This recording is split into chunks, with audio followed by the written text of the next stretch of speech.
afternoon panel, Democratic and Societal Resilience to Information Manipulation in the Digital Age.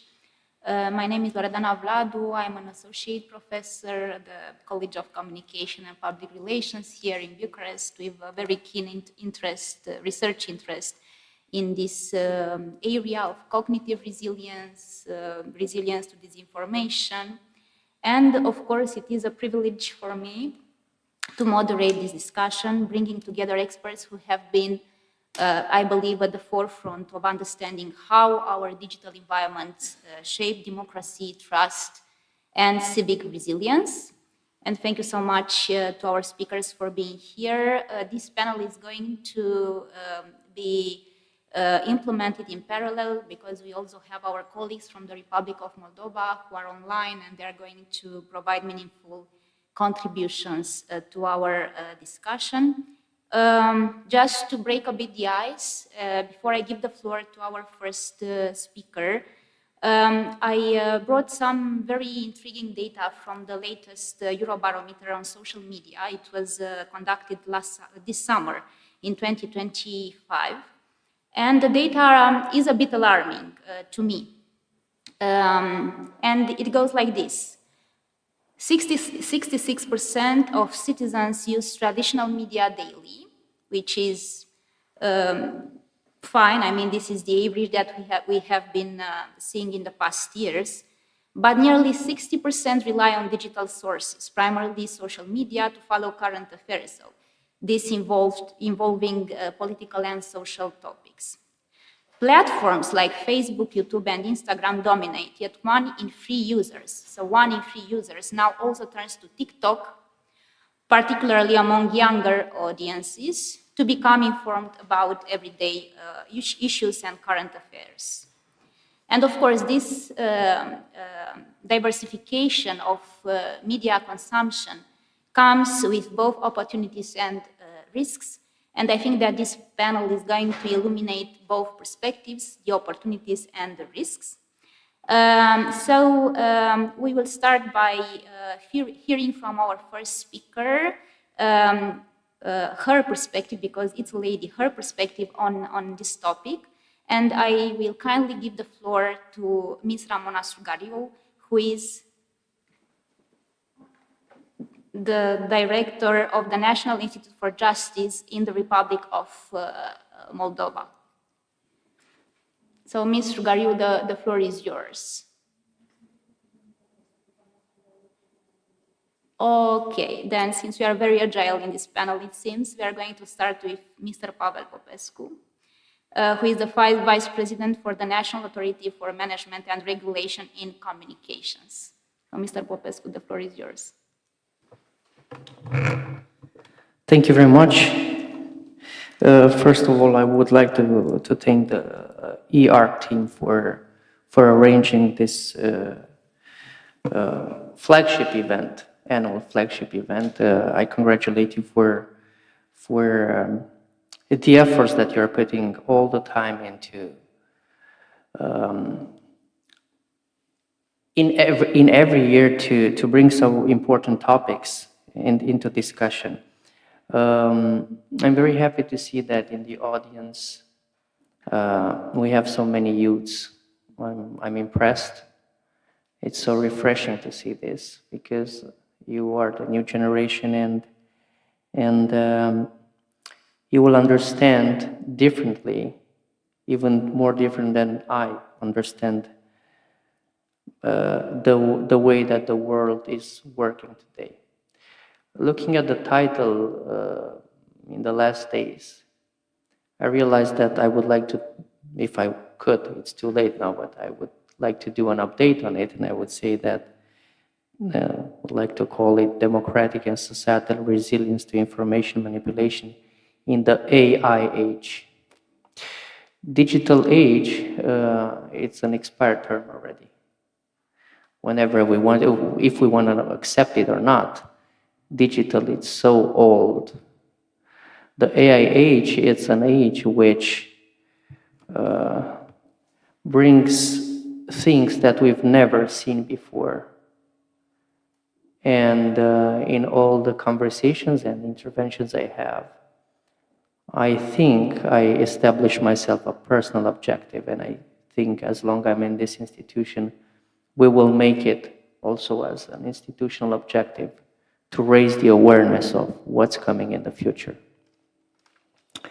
Because the societal resilience, the resilience in the AI age, it's totally different, and we don't know nothing about the AI age, and the AI age is here. Last night I was playing with my daughter, and from time to time, or maybe once a week, I'm trying to give her drops of information about the new world coming. And I taught her what an AI agent is. I taught her why a kid at her school was telling the other kids a story about a crazy cat jumping in different ways, impossible ways, and my daughter saw that video, and I tried to explain her what an AI is. So we took a picture with us. We uploaded it in an AI app, in a basic app that I use. And I showed her how simple it is to create a cat jumping on her father's head. And I taught her why that video is not real. It seems that she understood. She's a 6 years old kid. Most of the people running today into this social media platform ecosystem do not understand it. They don't know what's real and what is not real. And that's the biggest danger, the biggest threat for our democracies,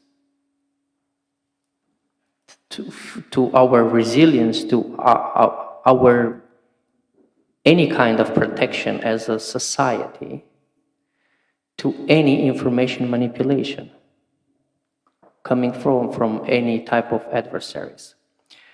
So that's why I started with the AI age, because I think we should not be stuck in the past, and we should already think in the present and in the future, which, by the way, it looks scary. I know that we do not have too much time, but considering Romania's experience in the last year of elections, I would like to point out some things. And I would like to propose, with my little expertise and experience, mostly based on the experience I had through the positions in the last 10 years, some simple solutions that we believe, if they are adopted at the highest political level, we will have a chance to survive in the new world coming. The main battlefield, somebody said at one point that the strategy is a choice of battlefield. Unfortunately, we as institutions, we as a state, we as a nation, we as a society, we do not have the chance to choose the battlefield. The battlefield in this moment are the social media platforms. So we already defined the battlefield. The battle, in our opinion and in my opinion, is how we make the social media platforms responsible for what's flowing into this ecosystem. Any other conversation, any other type of conversation, I cannot use the word here even if I'm tempted. You know what I mean. It doesn't matter. It really doesn't matter. It doesn't matter how much effort, with all due respect, our colleagues here on the side are putting in their projects, and how much data they come and deliver to a specific government, to the European Commission. Consider the conversation we had. it doesn't matter how valuable that data is. If somebody at the end, if the owner of the battlefield, is not held responsible for the most basic hygiene things we have to have into this ecosystem, the battlefield. So while we are speaking today, we have billions and billions and billions, probably trillions of posts in social media who, in my opinion, with an experience of a basic programmer, any social media platform is able to delete them instantly using the most simple AI algorithm. That's a fact. So whenever we make a tragedy and we go at TV and we complain at the highest political or even bureaucratic level about what's happening in a social media platform, we have to realize that the social media platforms are not applying their own terms and conditions. So we cannot have resilience if somebody is not held accountable for this battlefield, for the ecosystem that they are in charge of. And I think this should be our focus while entering in the AI age. And this is not a speech and an intervention against social media platforms. We talk to them 100 times a day. Aside of the education that we have to build from our kids, the lowest age, we have to put pressure on the owners of this ecosystem to be responsible and respect their terms and conditions. I mean, you don't need the DSA, Digital Services Act. You do not need to apply the Romanian national legal framework, which is covering anything you can do it in a bad way as a citizen here, and you can be punished for that. You just need to apply the terms and conditions of a social media platform, which is a contract between any user and that social media platform. So I think our focus, and that's the battle we've seen for the last 2 years between the US Congress, the US political administration and Supreme Court of United States and the TikTok platform, is the battle of having control on the algorithm. And that's why I'm here today to raise the awareness that we're gonna step into the world. And today, while we are speaking, the social media platforms do not apply the minimum standards of basic hygiene with all the tools that they already have built. I'm extremely afraid. I'm scared by the fact that in 6 months from now, 8 months maybe, we will step in a world where they will lose control over the content, AI-generated content. And we will see millions of people, and I'm happy that we do not have a daily test about this, but you can do it. You get the video, you generate a fake video with any 2 public persons, and you just threw it on TikTok tonight in Romania. It happened in the Romanian election campaign. And suddenly you have 3 million people speaking about that, believing that that is truth, which is really, really dangerous. So I think our focus as a society, as a nation, as a political administration, as a bureaucracy, as institutions, as educational system, should be focused in making the social media platforms responsible for the content already existing in online. I don't want to scare you, but we are far, far away from being able to regulate what's coming on AI. We are years away. The only people which know what's coming are the ones creating the new products within AI. and they are scary. I wish you all to have the wisdom and to repeat yourself daily that starting from this year, we all have a responsibility to educate ourselves and educate people around us about the AI age and about what we have to do in the future, while asking for accountability, the ones who are running the ecosystem we are all communicating in. Thank you very much. Thank you very much, Mr. Popescu. And now I will really give the floor to our Moldovan friends. We will start by inviting Ms. Ramona Strugariu. She is the director of the National Institute of Justice. Ms. Strugariu, the floor is yours. Thank you so much for being here online with us today. Hello, good afternoon. Thank you very much for the invitation. And I am very grateful and honored to hear. We will now give the word to our Moldovan friends, and that means that I am considered one of the Moldovan friends, because I am half Romanian, half Moldovan now. And you know, when you have a heart in two places, and when you hear recognition about the Moldovan part of it, it is very rewarding.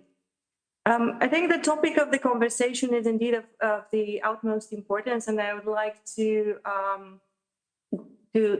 say hello to our Romanian counterparties and to also acknowledge the remarks of Mr. Popescu. We've known each other for a long time, that we live indeed very different times, and that resilience against disinformation in these times should be a vertical and horizontal priority for Moldova, for Romania, for all of the EU countries, and for the world in general. But it doesn't mean that we have to feel threatened or frightened more than we have to be brave and find solutions and tools for this type of situations.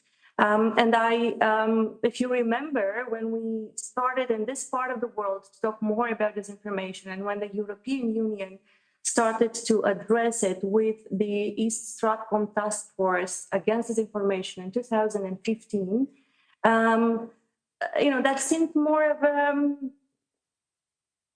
of something that had to be done, because we were in a delicate context after the Crimea 2014 moment, and we needed to find the right answers with a tool that the EU has created, with national delegate, national experts, without any kind of budget.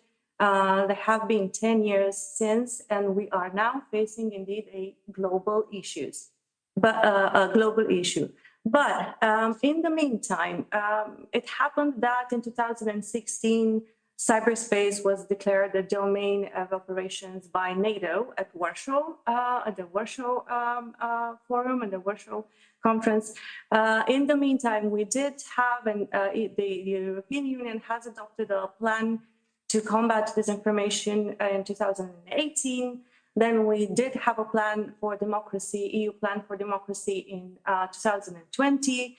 In the meantime, the DSA, DMA, Mr. Popescu mentioned DSA, also the Digital Markets Act was adopted, the AI Act was adopted, the European Media Freedom Act was adopted, and a whole series of EDMO, the European Observatory for Digital Medias. So we do have a brand new series, I would say, of instruments, budgets, and legislation adopted to deal with this type of issues. We are living in the AI world. It also means that we have to learn that AI does not govern our lives. That this is an instrument that we need to learn how to use to counter disinformation, for example. That this is an instrument that we are using, and we are equipping ourselves to educate ourselves. And this type of tools needs to be integrated in the learning component of our lives. That this is something that assists our professional searches, that it assists, for example, countering electoral disinformation, it doesn't only have to build it, but it can also counter it. This, I think, is the main discussion that we have to have today at government level, at EU level, at international level. It does not dominate our lives. It is something that is supposed to improve our lives. It is the equivalent of the fourth industrial revolution, but at the same time, it is something that we should control and that we would control with the proper learning processes developed and with, I would say, a lot of coordination as well, because this is important. I also believe that the Republic of Moldova, within the framework of the recent elections, proved that it is capable, it is a country capable to build resilience against manipulation and disinformation. And this is something that had early warnings. It is something that other countries, which maybe were better equipped financially, but less resilient to propaganda, were not able to tackle as well as Moldova did. And it is also something that the national authorities coordinated very well. It is something that was corroborated with awareness raising, with campaigns informing about the dangers of electoral corruption, with a legislative framework to address this type of threats, electoral corruption, disinformation. And it is definitely something that was properly handled. It will not stop. I'm sure that we will be confronted with very many situations in the future which are similar. I don't know how many of us sitting at this table are today equipped to distinguish fake from truth when we look at AI content, but we need to equip ourselves. And AI as well is a tool that we can properly use to equip ourselves in this sense. When we are talking about digital, we are discussing here in the Republic of Moldova about coordinating the digital efforts, digitalizing institutions, and this is great. I do believe that at the same time, we need to be aware of the people's need to alphabetize themselves. Digital learning, you are not afraid of something that you know quite well. And when we come up every time with proposals and new tools that we want to implement in our day-to-day activity, we also need to make sure that the proper training accompanies this type of instruments and technology. And I think that very good progress is being made here in Moldova. I think that Romania and Moldova are learning from each other in many ways. And maybe another aspect that I would like to point out, and then I will be also happy and we will be happy to answer questions, I'm sure, is that we must not forget that democracy itself should not be damaged in our attempts to address this challenges ahead. That the freedom of information and the freedom of expression are very important, that they are pillars of democracy, that journalism should be protected and media, real media, I'm not talking about fake media, yes, real media should be protected, and that our rights should be protected and all of this process. And we did have the living proof that this is possible. I'm quite convinced that we will together, not apart, find solutions for these challenges. And yes, if you want a very concrete example, at the National Institute of Justice, we are planning a digital week and we are planning to learn about AI and how to use it properly so that it assists us in our learning experiences every day. And I think each and every one of us should dare to do it, because this is the only way that we can handle it, and it will not handle us. Thank you very much. Thank you very much, Ms. Rugariu. Extremely insightful points, especially those related to reframing AI as an opportunity that can be actually used to build, to consolidate the democratic resilience. The floor is going to stay in Moldova, and I'm going to invite Ms. Marcela Luchiță, the head of the Resilience Building Directorate at the Center for Strategic Communication and Countering Disinformation, to share with us her views on the topic. Thank you so much. Good afternoon. I hope the sound works well. Distinguished guests, colleagues, partners, it is an honor to speak today on a topic that is no longer abstract. Resilience to information manipulation is now recognized as an essential pillar for both national security, but also democratic stability. And we are witnessing how information manipulation campaigns do far more than just distort facts. They reshape perceptions, they fragment societies, but also they erode the trust that binds our societies. At the Center for Strategic Communication and Countering Disinformation, we often say that the most powerful defense system a democracy can build is well-informed and confident citizen. Resilience begins not with technology. Resilience begins with trust. Trust in institutions, trust in information, but also trust in one another. Today, as we discuss the digital battlefield of ideas, I would like to invite you to focus not so much on the threats that we face, but rather on collective capacity to rebuild trust, to transform vulnerabilities into vigilance, and vigilance into shared resilience. The target of the foreign information manipulation and interference is not merely to pollute the informational space. The true target is the societal cohesion, the unity and the psychological stability of the nation. Understanding how public perceptions and attitudes are manipulated, this requires looking beneath the surface of any pitch of disinformation or any individual narrative. The Center conducted an in-depth analysis or mapping of both structural but also societal vulnerabilities.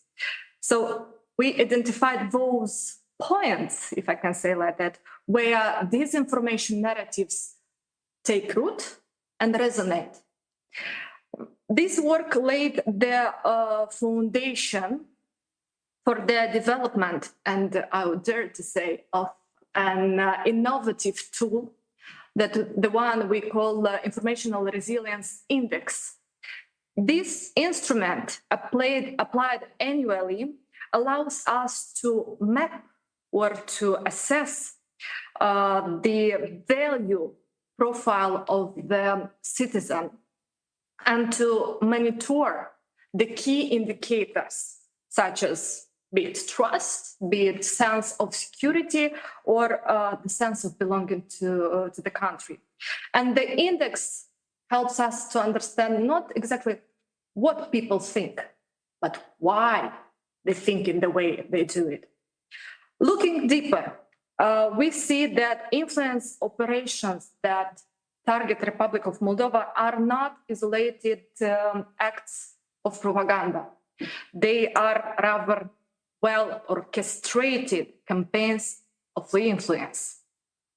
What makes these operations particularly effective is the use of local amplifiers, be it opinion leaders or community figures or online platforms. which recycle, if I can say like that, and legitimize the foreign narrative under the cover of national discourse. These operations follow the three main lines of effort. The first objective is to divide, to fragment the pro-European majority or supporters, let's call them. This is achieved by exploiting the very sensitive topics related to ethnical, linguistical, political, societal divisions and framing them as existential conflicts or existential issues. This tactic activates the most, how should I say, sensitive, if I can say, societal fault lines. And for instance, the very preferred tactic is portraying the so-called traditional values versus the liberal values. And in this way, unity is replaced by suspicion and diversity is replaced by polarization. The second objective is delegitimization. The idea is to undermine the authority of democratic institutions and erode the trust of citizens in the state's ability to gather. These operations rely on persistent narratives of corruption, of political bias, of incompetences. This delegitimization strategy is not about changing governments. It's about weakening the democracy itself. And the last but not least, the third objective is to discredit. It means to destroy, we can say like that, the citizen confidence in the very idea of EU integration. Based on its mission to strengthen the interinstitutional efforts to strategically communicate about the national values and interests, but also based on the analysis of the adversaries' strategy, based on the results of the index.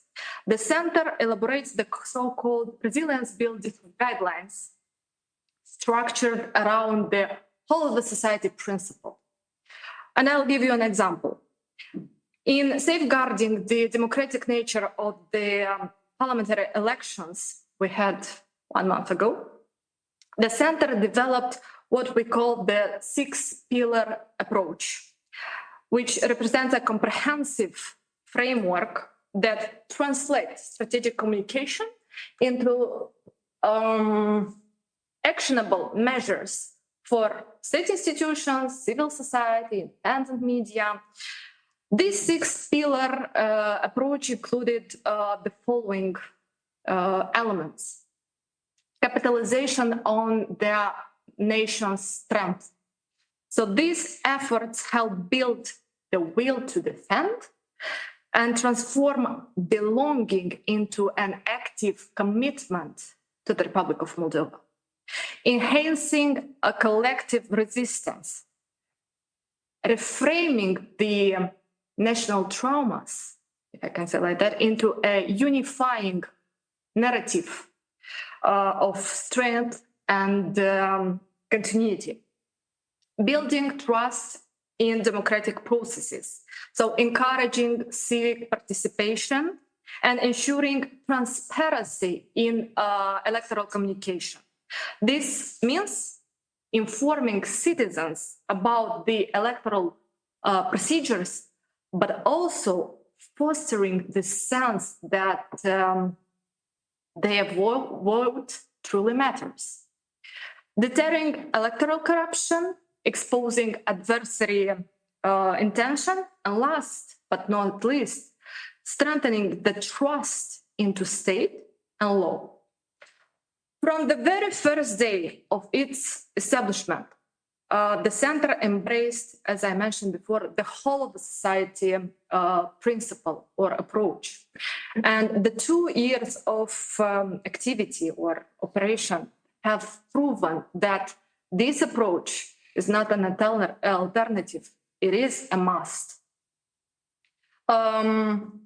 For this reason, the center developed and submitted to the Parliament of the Republic of Moldova the so-called concept for strategic communication and countering disinformation, which was formally approved by the Parliament, meaning that the topic of strategic communication has been raised to the level of national state policy. The concept outlines 5 strategic communication pillars or topics: EU accession, social cohesion, strong economy, strong defense and security sectors, and last but not least, strengthened informational resilience, societal informational resilience in a volatile regional context. The concept serves both as a policy framework, but also as a call for action, inviting every sector of the society to contribute to this national effort of strengthening the resilience, whatever through communication, education, or civic engagement. It also provides the foundation for establishing different types of task forces or coordinating strategic communication campaigns, or supporting civil societies in effort of fact-checking, for instance, or exposing. Ultimately, societal resilience is about building a nation able to navigate into the informational space, recognizing shared values and contributing actively to the national stability or development. And yes, the effectiveness of strategic communication can be measured by very concrete indicators. And here in the center, we define them as follows: association with the state symbols, trust into the state institution, but also trust in the other citizens, so confidence in the society, pride of being citizen of your country, social optimism as a sense of progress, the willingness to defend but also to contribute to the development of your country. And last but not least, respect the law and democracy or democratic order.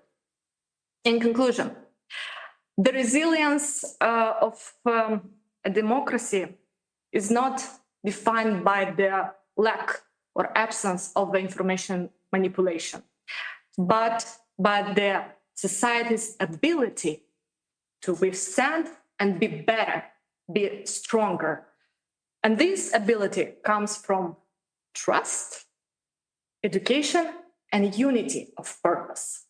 I'll stop here, but would be happy to answer any question you would have. Thank you. Thank you so much, Ms. Lukica. Very interesting, the discussion about the strategic communication framework developed and currently implemented in Moldova. Now we will take the floor back here in Bucharest by inviting also a specialist in technology and in AI-driven communication and data analysis to share with us his perspective from this standpoint of the technology specialist that has seen many, many data sets and, of course, can already identify some patterns. So, Yehven Popov, the Director of Civic Partnerships and Research at OSAVUL, the floor is yours. Thank you very much. It's a big pleasure to be here. Thank you for having me. Thank you, organizers, to inviting. Again, it's a big pleasure. And I will speaking behind of the OSAVUL company, we're a tech company who develops technology to gather the data and work with social media and to give insights into for analysts and for people who are working with information. So I will share a few slides just to give you a brief understanding of what we're doing, like, and what the perspective of the things we working on. So basically, right now, like the challenge, I'm absolutely agree that the challenge is social media, that the challenge is like, even make it broader, or open source data. So right now, everything is can be a signal for analysis, and everything can be a signal to understand what's going on online. And for sure, a lot of data is working with media and so on. But just to give a brief understanding, one of the examples of our work is that our data was the first one who was introduced to the public during the elections in Romania on the first round. So the users of our platform identify easily some connections with Russia. So it's online publication. So again, open source, you can read the report, but again, the connections between Russia and all accounts which was interfering in Romanian elections during before the December was introduced by users of the platform. But again, the biggest challenge here is like how to organize the process, because I'm absolutely agree that social media have a lot of data. They have a lot of possibilities to be in the different fields, and the users of these platforms, or like the actors who want to interfere somewhere, they will use different approaches to attack or to influence on certain things. And like our response to this is basic on this slide, which I'm showing right now. So we're starting from the data pipeline. So basically, we collecting the data as much as possible from open source, not only from social media, but from any source which available online. So basically, it's like technical capability just to be on the ground to understand what is going around. Then we use our capability to enrich the data and to understand who stands behind each account. So basically, if the account is created by a person in sanctions, or organization in sanctions, or it's affiliated with different states, or it's affiliated with different hacker communities, terroristic organization, and so on. So, or it's basically the bot. We have a model to identify this as well. So it's based on this. We enrich the data, and we complement the data we're collecting from open source data, including social networks. We enrich the data by such knowledge which produced by us or by this sector in general. And then we have different analytical tools, AI analysis tools, and reporting and sharing capabilities to do the work and to understand what really happened. So the main answers we giving on, it's behind three questions. Who stands behind the informations? Any information, like we do not give this if it's like true or false or whatever. Who stands behind the information? What the impact of this information, and how this information evaluates. So basically, based on these three questions, we can assume that something was that so-called disinformation, or some called foreign interference, or general interference. But again, this approach is quite innovative right now, but again, it's not perfect. It's not perfect just because with such kind of approach, we always need to react on something. So something happened, then analyst coming and then try to understand what is happened. So always it's not the approach with giving us proactive position to understand what is going on around. So again, like here, I want to switch the term. I don't want to discuss more about that, but disinformation is not a good term to operate with environment, because with disinformation, it's not subjective to what we're protecting. So in general, our approach, we always focused about what we're really protecting, what really in the sphere of interest of us in general. So basically, if you in NATO unit, you responsible for something to protect. If you a government organization with certain mandate, you also have these assets to protect, and that's why we when we understand the way what we're protecting, we try to build the system with AI to predict where the next attack will happen and what AI and what impact it will have.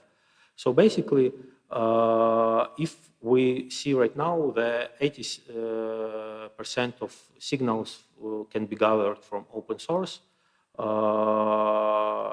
AI can help us to scan all this data and can give us these signals. So basically, what the data we're collecting and like how does it work in general? So we're collecting news, we're collecting hacker or criminal communities, we're collecting state-affiliated data, CTI feeds, social media content, cyber and hybrid reports, and then it goes to our platform in general, and we can predict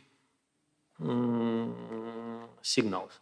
So basically, again, the prediction here is working not in the manner as we thinking that something will happen, but we working in a three-way dimension. So basically, the first one, it's like intent. So we try to understand if somebody want to do something bad in general. So here is important to understand that is source is credible, is this information is like really reliable, from where it's coming from, where it's appear, who is a threat actor, and so on, so on. So basically, I will show one case of how it in general it can be done, but we look on this operation or like on this information in next category. So I will introduce the case of attack which we consider can happen in the nearest future towards NATO countries in Spain. So basically we found that some actors hardly criticize UA mission to Ukraine, which train Ukrainian soldiers in Spain. So it's one of the cases where we see that some signals disappear. So first one, like the first question on which we based our prediction on, it's like intent. So is it like basically the motivation to attack somebody? And we see here that, again, like everything I showing right now is from open source. It's just structuring the way we see the information. So we see that some Telegram channels during some periods they start to have a lot of critics about this base in Spain city, really small Spain city where Ukrainian soldiers is based, and some information is starting to appear. So it's not the soft here, but like on the screen you can see this. But again, like we can see the dynamics, that it's growing, that some information is appearing there. Then we see that some Russia-affiliated channels also in this field, they're starting to create PDFs and petitions to this Burgos City Hall to say that this establishment of Ukrainian army in this region is very dangerous for you, and like let's work on this more. So basically, like again, a lot of signals, I can continue, but a lot of signals that something is happening and somebody who we associate with Russia is having an intent to have the attack there. The next questions, like again, it's like more about like what the signals can be there. The signals, it's like it's direct signals, announcement of the attacks, past attacks in the same field, infrastructure which built there, and indirect, like again, disinformation campaign is happening, threat actors discussing something and so on, so on. So basically, a lot of direct and indirect signals can be showing as in intent. The next thing is like opportunity. Is it a good moment to attack? So basically, if you have an intent, you always need to have the possibility to attack or a moment to attack. In this case, the opportunity is on the ground just because a lot of activities is happening in the country, mostly related in pro-Palestinian meetings, but also in this case we see that such a meeting is always creating the possibility to anti-NATO messaging, so the opportunity there. So in the same period, somebody have the intent, and the opportunity is definitely there because meeting is happening, and like the ground is there just because the public reacting can react positively on anti-NATO messaging. And then the next signal which we analyze is capability. Is like the actor is really capable to do something.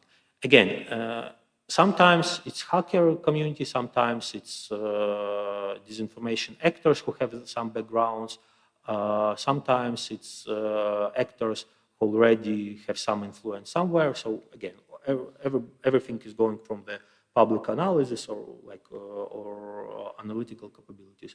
In this case particular, we see that this particular actor who have the intent, they already have the affiliation with Russian special forces, with Russian services, and with Russian channels, which was already engaged in the campaigning there.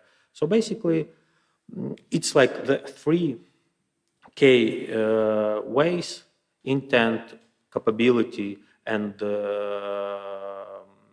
past background, which give us the answer if something can happen. We already predicted several attacks based on this approach, and we're working very fast on developing such technologies on the scale. So we work a lot with many governments in Europe and NATO. So basically, what the summary of what I'm telling? That open source information can be useful for detecting the signals towards the assets we have. So without an assets, this approach is like not applicable. So we always need to understand what we're really protecting on. We can identify broader context of this attack. So it's always something bigger than just attack, and it's a big difference between cyber attacks, which going on always directly, but in this case it's always supported with some informational operations, in some informational noise or direct messaging there, and the amount of signals is quite big. So here AI is very helpful to identify the signals, to put it on the ground, and to really protect the assets we have. So again, the technology here is very helpful. The policy approaches is also need to be on the ground. The educational approaches, which was speaking before me, is also on the ground, but technology supports the broader to predict where to put the attention on. And again, like we as a company, we're trying to work on this analysis, which I showed you at the beginning of my presentation. So we have all these capabilities to understand what really happened. So if we want to have the analytical investigation about some particular case, we have these capabilities. But again, we see that the most productive way of working with this way is like to predict something, and we also put the big attention there. Thank you very much for attention. We'll be happy to answer any question. Thank you so much. It was really interesting. I have to confess that I was fascinated by the report prepared by Osavul in the context of the cancelled elections here in Romania. I found it extremely informative. I mean, as a researcher that is very focused on data, I'm working a lot with data. It was really a very, very useful and very well documented report. And as you pinpointed, the main challenge here in this very disturbed informational context is to identify and document the intention and the source of the informational attack. And the fact that we could have access to a tool that provides us with the evidence on these aspects, I think it's of an extreme added value. And also using OSINT as an early warning system. Again, it's a tremendously important aspect. Thank you so much. Now I will give back the floor to our Moldovan friends, and I will kindly ask Mr. Valeriu Pasha, the founder and the chairman of Watchdog Moldova, to share with us his thoughts on the topic. Thank you so much. Thank you, and thanks for inviting me. I really enjoy our discussion. It's enriching and interesting, and particularly interesting is to see different perspectives and approaches of allegedly the same topic. And I would like to highlight some things. So let me be the Giga Contra of the today discussion a little bit.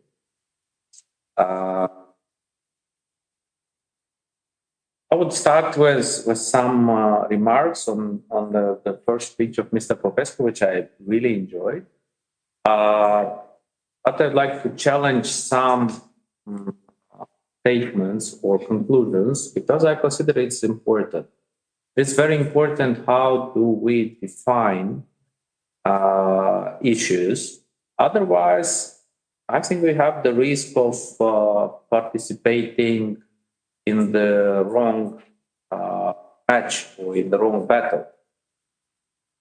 So we are in one place preparing or imagine ourselves that we are defending against the adversary, and actually adversary is playing in or fighting in other place. And if you do not participate in the match, there is small chances to win it. And to refer to the speech of Marcela Luchise from the from the Stratcom Center of Moldova. The battlefield is, from my perspective, not the social media. The battlefield is the people's minds, emotions. So all other AI, deepfakes, specific platforms, these are channels, these are instruments, these are weapons if you want, these are, some theaters of this cognitive war, but not the battlefield itself. The battlefield is what do people think and do. So this is the battlefield. All other, the instruments, these are all tactical things. Either they use AI-generated content, either they use traditional media, political candidates and speakers, digital influencers, music, film, whatever. So instruments. But the actual battlefield is for people's mind. And I think that understanding that was crucial to our relative success. I am far to describe what we achieved during this elections we just passed as a big and especially durable victory. We probably won one of the battles around this big event, but we don't have to neglect the important negative effect, durable effect in our society, which was produced by this overwhelming Russian interference in our electoral process. We didn't stop. So maybe we won one battle, but definitely not the war. And we should understand that. But coming back to where I started, defining the battlefield, this is very important. And the instrument of influencing people's opinion are the emotions, which generate behavior, which generate a specific way of being. of the people in our society. Looking for specific to achieve specific geopolitical goals. In our case, mostly Russia. We are talking mostly about Russia has. This is important. All others, so the methods change. Today is one social platform, very popular. In 4 years, it will be probably different. Maybe this mainstream media will be back more popular and impactful than now. It doesn't matter. But this is the messages, the emotions these messages are generating. So this is why complex analysis, strategic analysis is important. We have a lot of access to different instruments of monitoring, analysis, detection of different incidents, info-ops, or we can simply spend endless time detecting fake information and trying to debunk it. And we will spend much more resource on trying to catch it than the adversary to produce it. But what's important is to have the big picture. This is why this approach with this information resilience index is so efficient, because it shows you the big picture. It doesn't matter that much how did adversary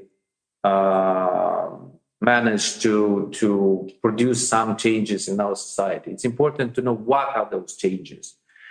Why is that possible? Of course, it's important to understand the tactics, maybe to prevent it, so the preventive work. But we can never achieve improvements only by, finding the gaps and trying to cover it. So prevention is important, but this is not enough. We need to treat the problems in society. We need to treat the vulnerabilities to try to reduce it. We need to understand which are the pillars of the efficiency of the adversary's tactics and try to eliminate it in people's mind. This is not just, physical limitation, for example, of Russia-funded media. They will find ways to break through. It's important to make people to not trust their messages, their narratives, and see what's behind the problem. And systemic vulnerabilities such as absolute distrust in state institutions, in political class. This is a welcoming, largely over gate to our country. And for example, this is, from my perspective, the key vulnerability of Romania. Very high level of disappointment with the political class. So people will be ready to vote whatever, a meme from TikTok, just to get rid. So this is also part of the vulnerability. So in case you want to avoid this effect when Russian manipulation works so efficiently that is capable of quickly boosting some new politicians, you need to improve the quality of the political class and not just trying to cut the strings to the bots on TikTok and so on. It won't help you. So this is one important element to remember. On practical things, what really could be done? Indeed, this very permissive space of social media platforms is a problem, because they indeed have some own rules they do not apply. And I totally resonate with what Mr. Popescu said. We need to find solutions to enforce to make them, the administration, the owners, to implement their own rules, because we are even not trying to apply additional rules. They disrespect their own rules, indeed, what they have, and this is the correct way. but also the enforcement institutions. For example, DSA. DSA is a very weak document with very few clear procedures. And the institutions produced, such as EDMO, DG Connect. We had experience of sitting in this escalation hubs. And what I can tell you is that DG Connect doesn't follow its own mission. It looks like they are employees of the platforms and not of the European Union, sitting there to protect integrity of democracy. When these people from the platform simply simply saying, we don't know about this report. This report was submitted to them 6 times and it is actually public. And they say, we first time hear about this report. I'm talking about TikTok. And the reaction of the people from European Commission is 0. Then you can understand how efficient is all that. These people at this platform, they're simply, they probably have a lot of fun thinking of how unserious is all that. And this is a part of the same phenomena, the wrong definition of what is happening. Indeed, Mr. Bugaru mentioned about some gradual initiatives of the European Union. Announced with such, at what definitely European Union is good is on making huge announcements. Anything which comes is announced as a magic solution which will solve it all. And different politicians and people say, okay, so now we do that, problem solved. But actually, the problem wasn't even correctly defined. So what is solved? Yeah, like we have DSA, what is solved? Nothing. We have this EDMO, DG Connect, someone thought, okay, now it's solved. Yeah, we send 20 people from Brussels to Chișinău to help on this 2 weeks ahead of elections. They will offer strategic advice. If you just start strategizing 2 weeks or 3 weeks ahead of elections, then you have 0 chance to win. So this imitation of action is a very serious problem, because it's a kind of you lie to yourself. You consider that you solve a problem, you actually don't. So it's better to recognize that there are gaps, because if there is this thinking of we allocated some resources, case solved. No, it's not case solved. Case solved is when it is solved, and not a process started. I remember this East Stratcom announced with such a huge stuff. You know what it produced? Nothing, like literally 0. But some meetings, some people talking nice, including a lot of dirty political strategies from some countries, which actually they on their own, they are enablers of authoritarian and Russian propaganda by their dirty methods applied in domestic politics and elections. So what was solved? I remember that moment announced that Madame Mogherini is going to have a super task force here. They didn't have any budget, any actions.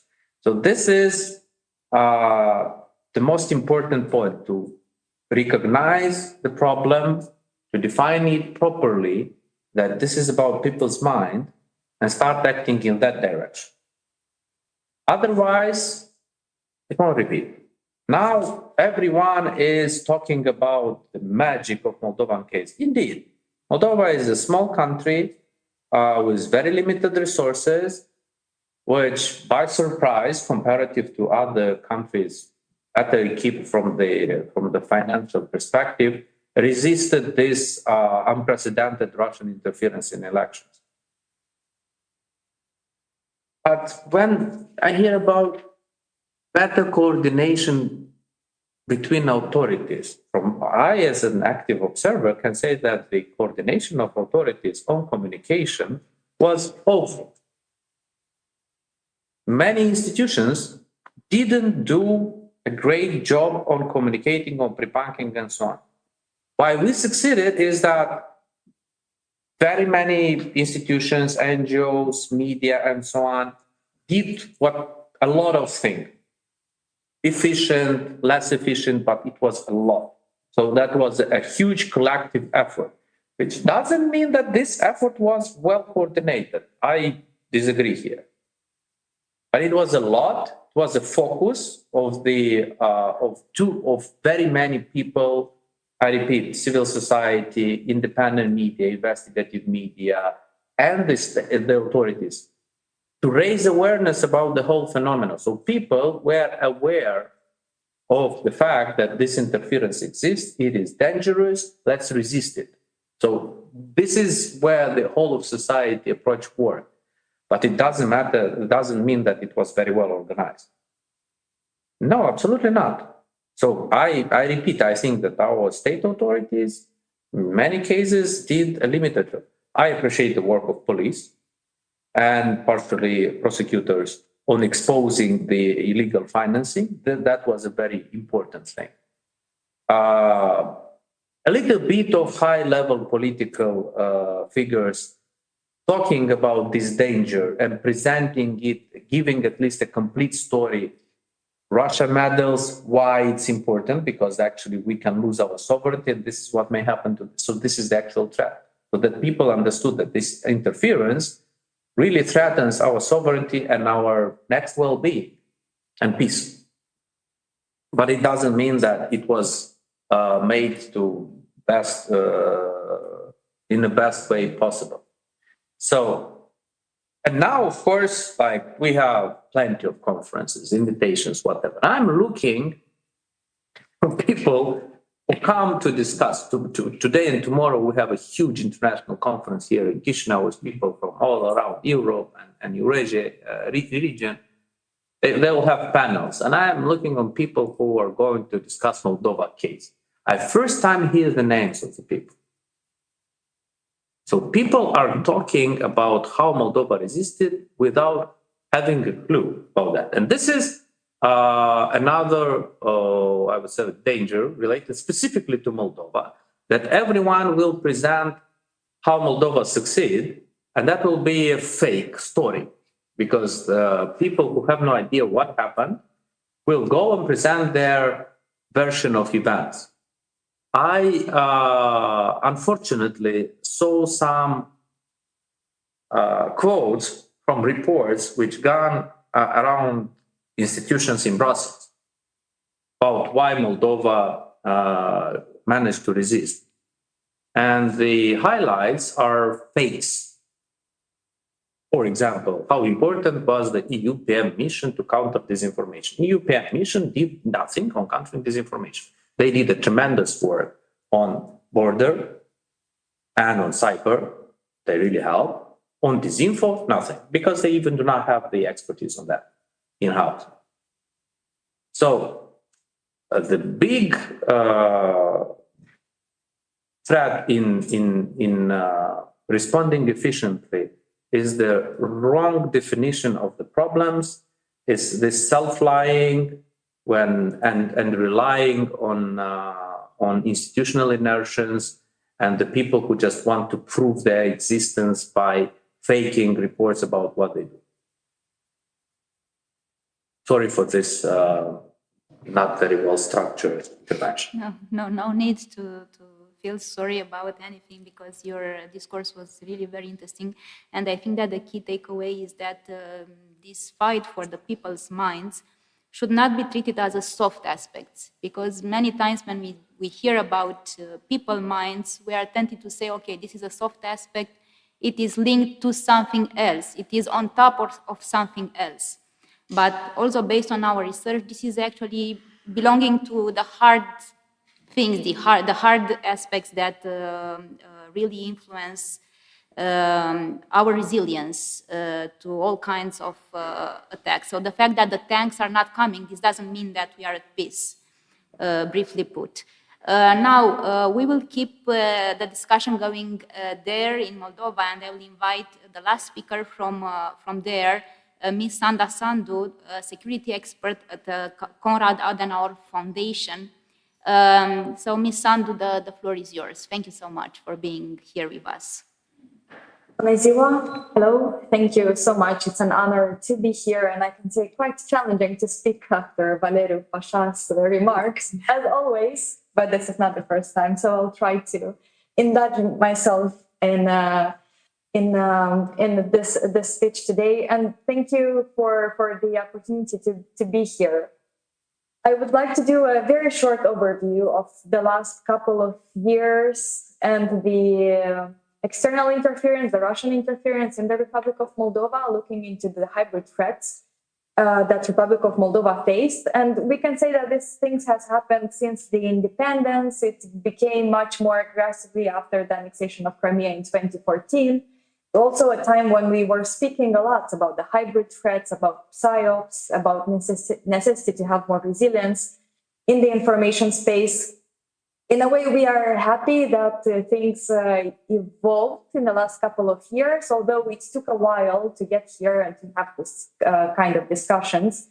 It's good that we are talking today about resilience, that we are looking at the digital space, we are looking at the AI, which is also a discussion that we should have, I think, more and more, and understanding a little bit what are the limitations or what kind of regulations we really have to impose, besides the things that were already done, like the AI Act, but there is so much more that we have to do. I would like to because we were talking, some of us were talking about AI, and I think this is also quite a topic that we have to consider, especially on building the awareness regarding the systemic risks that are linked with artificial intelligence. Or maybe we cannot yet talk really about AI, it's more about LLMs, and understanding exactly how the machine learning is working and how we can get to the AI in the next couple of years, or maybe it will be, I don't know, we'll see exactly how things will evolve. But one of the key aspects here that we have to look, it's understanding also how LLMs will develop, also understanding what's the role of the companies, as everything is almost in the hands of the private companies, mostly based in the US, some in China, which is also interesting looking at the space, because it's very much conducted by the private sector, and you have the states that don't really have that much say in that, or some of them are still just trying to understand what is happening, what's LLM, what's machine learning, what's AI, and how it's going really to shape the world in the next couple of years.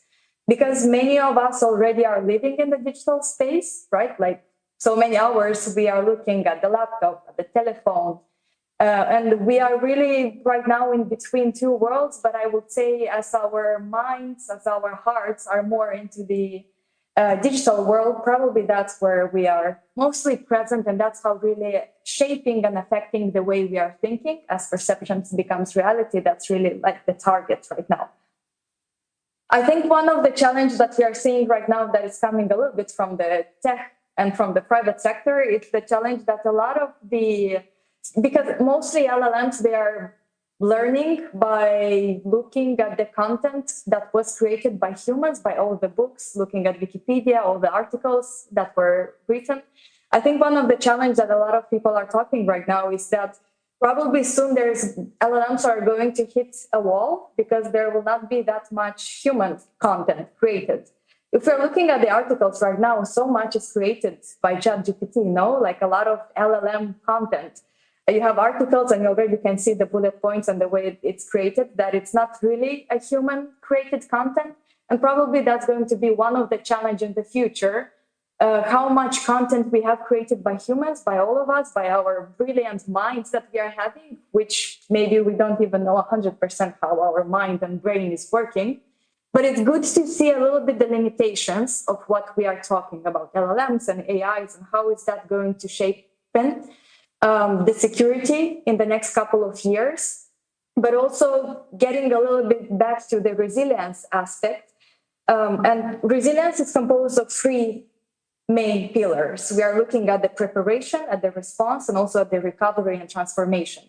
And I think Republic of Moldova is bringing an interesting case. We've been in a crisis after crisis situation in the last couple of years, starting with 2022 when the war started, but actually we had the energy crisis a few months before that. So we can really say that in the last 4 years, right, we've been in a constant crisis period of time. And I'm not sure whether we got to the response and recovery and transformation, because this seems to be a full circle that really have to be implemented by all the stakeholders around, by civil society, because you mentioned very well about the whole of society approach that really have to be, that is being implemented by the Stratcom Center, but I think this will be a pillar that will be done by the whole of society, looking at the government, at other authorities, looking at the legal aspect and how important it is to have the trust and unity, but having civil society really involved in this aspect. And getting back to the recovery and transformation, looking at the lessons learned that we've been having for the last couple of years of being in constant crisis after crisis, looking at the responses that work and that didn't work, and be able as a society to come back from the multifaceted crisis that we've been facing in the last couple of years. Because it wasn't just in the information space where we've been attacked, but we are looking at the defense sector, at the energy, at the economical sector. So the aspects of the hybrid threats and of the intensity of the attacks in the last couple of years, it was to attack all the components to make sure that the individual, the citizen, is not feeling that safe, indeed to decrease the trust, but there already was no trust. Now, I think that's also a problem that we are facing in our society, because what the Russians is doing is trying to make people believe less in each other and distrust, but we were already distrusting one another, especially state authorities. And in a way, it makes sense. No, it's logical, because we had corruption, we had an oligarch that was controlling a lot of the systems. So it's also getting back to one of the factual reasons why the society did not really have trust in each other. But getting back that we were also into Soviet Union, also until recently, so that also had an impact. And it's like a long-term trauma that was so present in our society. And we are really seeing right now the effects of that, more or less, and in different kinds of societies. So this is all connected, and I'm very happy that we do have more institutions at the moment that are able to work and to respond to some of the risks, trying to respond also or to cover some of the vulnerabilities that we are facing. But we really do need more cooperation with the whole of society. Another challenge that I think we're having in Moldova, I'm not sure if that's the case in Romania. I would say yes, but I do not want to focus so much on some of my assumptions, is the necessity to have much more communication, not just in the capital, but going and talking to people in the regions. Because whenever there is a gap, obviously it's going to be filled, and right now it's filled with a lot of disinformation. Especially that the majority of people in Moldova, they are receiving their news from the informational space. So they are either going on the website, but that's like a lower probability that most of the information is getting from Facebook, from Telegram, from TikTok, and so on. And it's really, so there is a vacuum because you don't really have a lot of the government there at the moment. You don't have other civil society. You don't have trusted local leaders that will be able to inform people about what is happening and creating some bridges of trust between communities and the government and other local influencers that are on the ground and that might be able to help a little bit alleviating maybe and answering to some of the questions, but being there as a pillar of trust. And I think these are some of the aspects that we would have to consider looking into the future. I would like to have and to increase the cooperation at the regional level, because we do see a lot of threats that are common for Moldova, from Romania, for the whole of Eastern Europe, for South Caucasus. Right now, there are so many bridges between Moldova and Armenia, which is a good thing. But we really have to look at wider region, trying to replicate the success of Moldova in some areas. But as we face our challenges, we know what is working, what is not working, and we are able to share that with other states. But going also beyond our region, I'm sure European Union also can learn from some of the challenges, and there are lessons learned that can be implemented by EU and also by NATO in terms of understanding the resilience, especially the societal one, looking at the democratic resilience, because we do have democratic backsliding in so many other states that were once maybe an example for us, looking at the US. So I think creating more safeguards to protect democratic resilience is something that we have to do.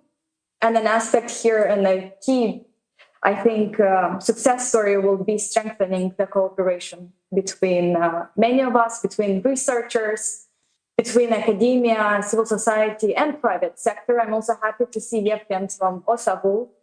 We've been having the chance to work together, and I think that we really have to look more into that and strengthening the cooperation between private and public. Thank you so much.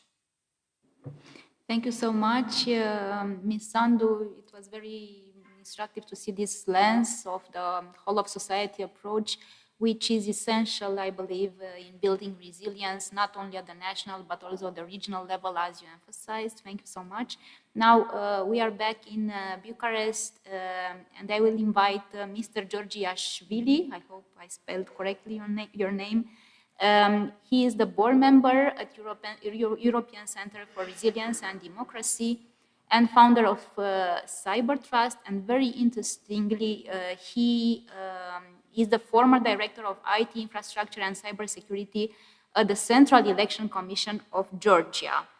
So, Mr. Iashvili, the floor is yours. Thank you. Please. Yeah, of course. Of course. So Ms. Rugariu is going to have a very short intervention because she needs to leave afterwards. Of course, yeah.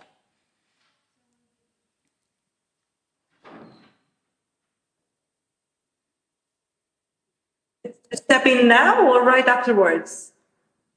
If you need to leave, it depends on your time. If you need to leave, I think that it is better to have the intervention now. It highly depends on your time. I'm really sorry, and I do apologize. Just very briefly, I was simply wondering whether there are questions for me or things that I can explain. That's one thing, and then the other thing to apologize that I do have to leave early. But as a very brief wrap up, I know that we could be more or less satisfied with what the authorities do, with what the union does, with what governments do. But at the same time, I think we have to be very self-aware of what each and every one of us does to build this resilience, to preserve democracy. And I think the key word, the magic word, because you mentioned magic, and I don't believe in magical things. I think the key word is trust. And then I think the really the best tool are education and critical thinking. And I think that if we define the battlefield as human mind, this is a never-ending battle because we win people or we disappoint people or we fail in gaining their trust based on our actions or inactions. And I was talking last night with a friend expert in AI that I was trying to convince to come to Moldova and work with us. He was telling me how basically we're so close of making absolutely no difference between a document provided by an expert after months of research, high-level expertise, and a good prompt with a paid version of ChatGPT that can be literally produced in a matter of minutes. And embrace the change. This is basically my message. And yes, equip for that, but it is here. It is not something that we can lie to ourselves at this point and say it will not impact at least 40% of the job market in these coming years, because these are the predictions and these are the figures. Only to speak about the non-aggressive dimension, not talking about hybrid war, I'm just talking about realities that are happening today. But again, I'm keeping my optimism. People can ask themselves always, is this true or fake? Is it worth trusting them or not? Can we push them to provide more next time? Do they deserve to be elected next time? Are they openly and transparently communicating with us? Can we better prepare our children to feel safer in this type of world? I mean, this is, I think, that's the kind of question that we need to answer ourselves all the time together. Yes, because that's not, this is not something that anyone can win by themselves. Thank you so much again. Are there questions for me? And I do apologize that I have to go, but I really can't stay until the end.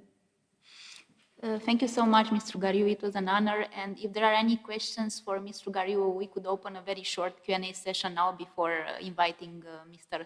Iashvili to take the floor. So any questions for Mr. Gariu? Please, we have a question from there and then from here. Thank you very much. First of all, to congratulate Ms. Ramona Strugariu for this morning interview on RFI. Very instructive. And my question is practically related to the fact that a very well-known British expert who was the CEO of the UK National Cybersecurity Centre was in the British Parliament last year to discuss about disinformation. And he said something which is still in my mind important, that we don't have to confuse intent and activity with impact. And that sometimes by not knowing, we just amplify the message of our adversary if we don't treat their activity properly. So otherwise, if we don't say too much about some stuff which is not relevant, we'll not practically amplify the impact. It's a very sensitive issue because until now, to be very frank, I haven't met someone to tell me how exactly do you measure impact of action of an adversary or the impact of your own actions, strategic communication in this respect, on an adversary. Thank you. Yes, I don't have a straightforward answer because I think you raised several problems. They were addressed by my Moldovan, some of them addressed by my Moldovan counterparties. There are indicators to measure impact, and there are, of course, instruments to prepare actions. I think some of them were brought up by Valeriu and the others by my colleague from the center. But I mean, this is not something that I think you can just define today and then refine tomorrow and then conclude after tomorrow. The new tools and instruments of measuring impact and deciding strategies emerge every day. It is an ongoing preparation for everything that is coming or on what we are facing today. So like I said, I don't think there are magical answers to that. That's one thing. And then the other thing is, before talking about abstracting things and equipping ourselves against enemies and this very abstract approach to resilience, we should simply look very simple and clear and at what is happening on the ground, very close to us, at how much people are actually trusting actions of governments, of how much they are disappointed about certain inaction, about how educated they are to distinguish disinformation, misinformation, fake from truth, about how alphabetized they are in terms of media, in terms of digitalization. These types of literacy, are we giving them enough from this perspective? Otherwise, probably nobody has a very straightforward answer to this question. I just think that it is an ongoing learning experience for each and every one of us. Thank you. And I think we had another question from here for Mr. Gariu. Thank you very much. I'm not sure if the time will be on your side, but I'll try to have a question with a message. Do you envisage that the Internet Forum Working Group of the EU Commission will ever, is the group that discuss with the VLOPs, with the large social platforms, and try to regulate their content?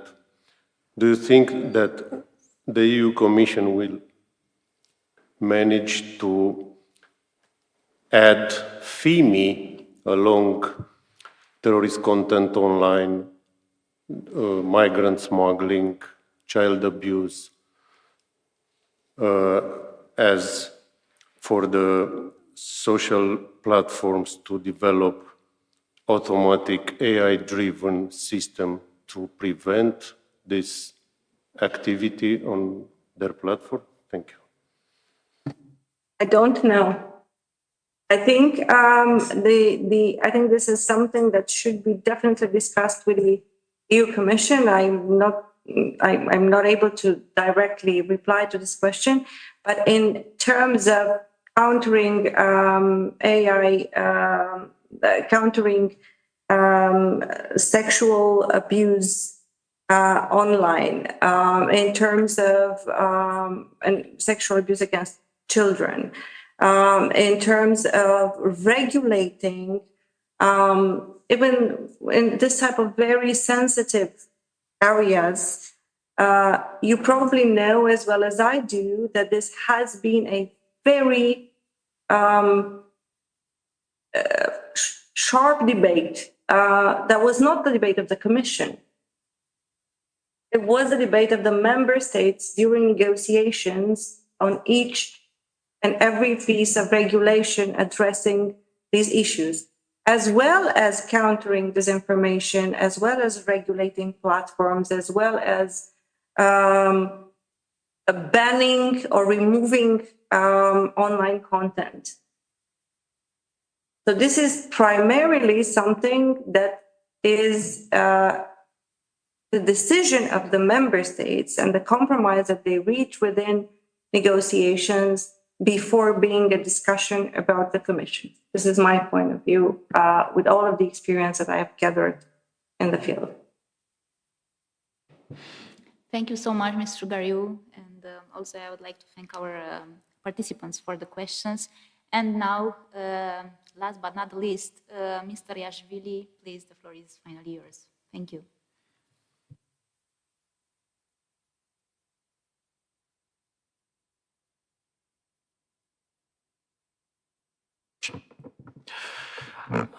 Hello, everyone. Bună ziua.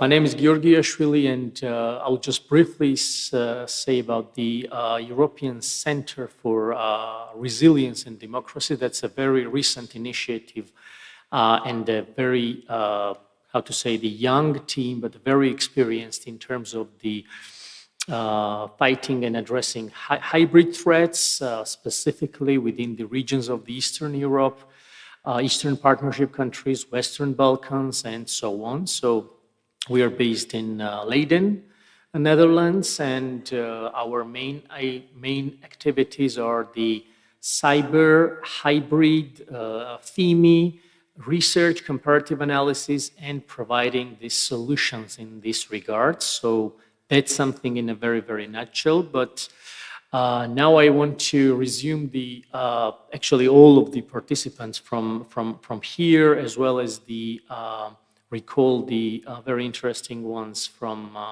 Chișinău, and bringing some short example of Georgia, because I come from Georgia. So the country which struggles currently specifically with the last 2-3 years with the direct aggression from Kremlin. It's not conventional and kinetic, but some of the, by the way, some of the colleagues here mentioned regarding how to measure the impact of the FIMI and the some of the means of the hybrid warfare, but the idea about the measurement, I would say that I was reading one of the articles that specific narratives from the Kremlin side we experienced, and it dates from 1993. So, and it did not, the constantly emerging, the same narratives, and we found out that the same people from 1993 are spreading the ideas till 2025. So what I'm saying that the information operations in the arms of the and in the hands of the threat actor is aimed to achieve the long-term goals and objectives.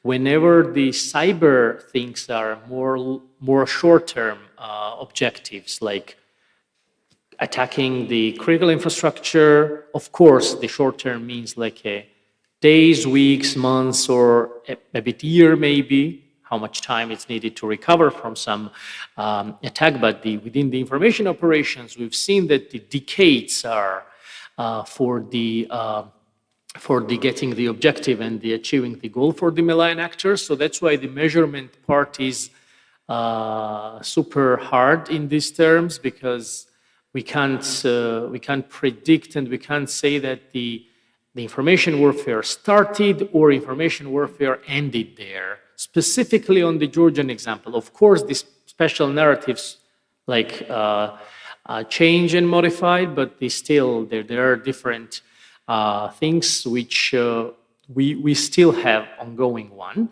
Just a very, very brief, since I know that I'm the last one within this the panel.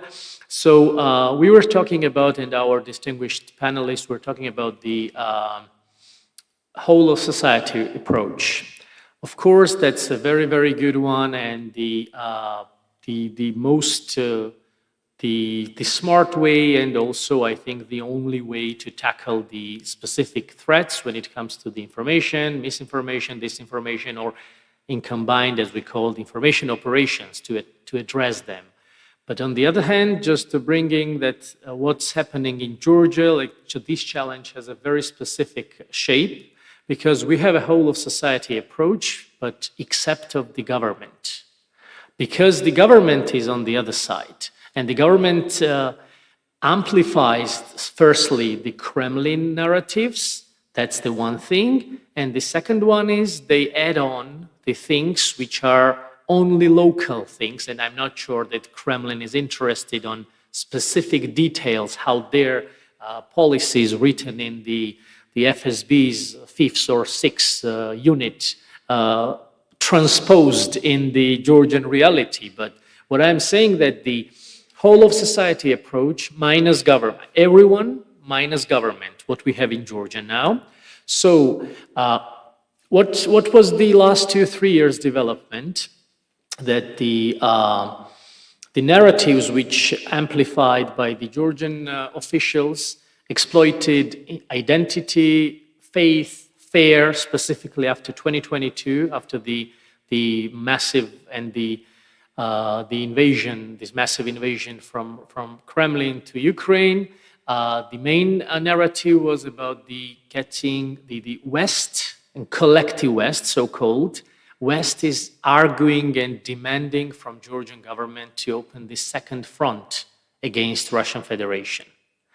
And that was the main promise on the election campaigns from our ruling party, and creating lots of manipulated videos, creating lots of fake content, even transposing and even translating on a Georgian state media, as well as some of the private ones which are owned by the government officials. That's a different story I will tell you a bit later. But the interviews of the European Parliament members translated, of course, wrongly and incorrectly. So the things about, like, for example, some MPs from the German side, some MPs from the Hungary, they say something, but completely different is translated in terms of the things that, and these people are now like as an enemies in Georgia, because they are the guys who push the idea about demanding the opening, the second front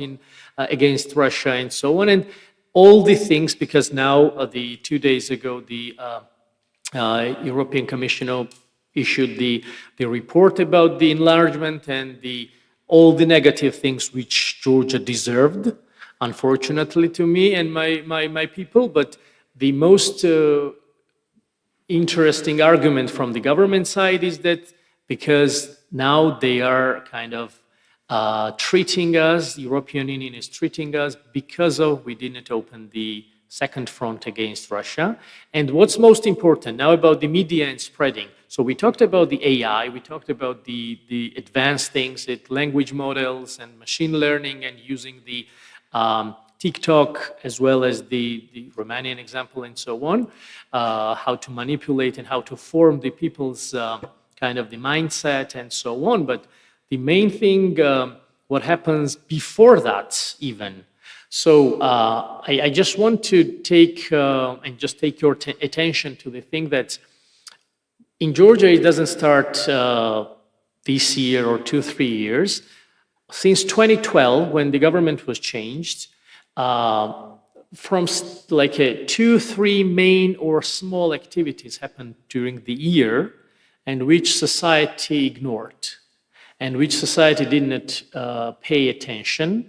So as a result, what we have now, each day we have some kind of information coming up from the government, and we are not surprised at all because yesterday there was something which also seemed 2 years ago crazy. One of the things, you can't walk into the main area of the capital, Tbilisi, if you wear the medical mask, because it's forbidden by the law now, and people are arrested for 14 days just wearing the mask, because wearing the mask is equal to the thing that you are getting to the central part where the protest is going, consecutive protest. 28th of November will be 1 full year of consecutive protest.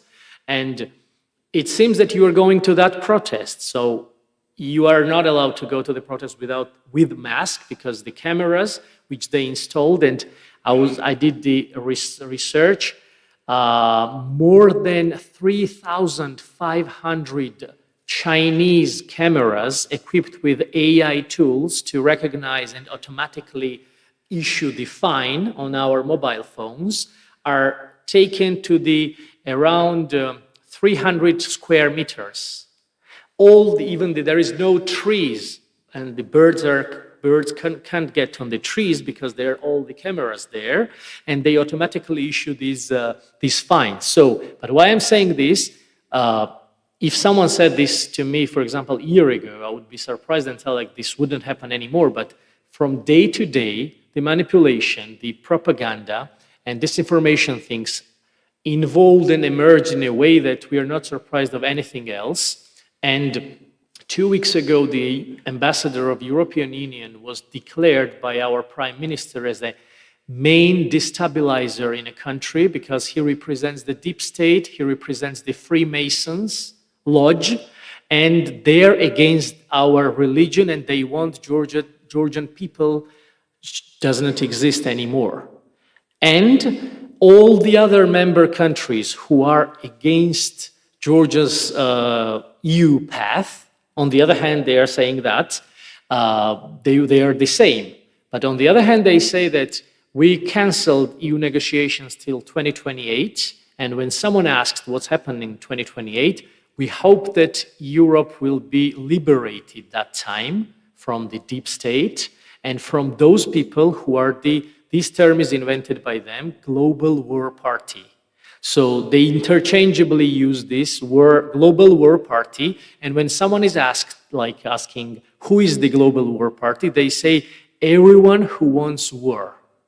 And this is broadcasted by the public broadcaster, which is the state most popular media because it's covered everywhere.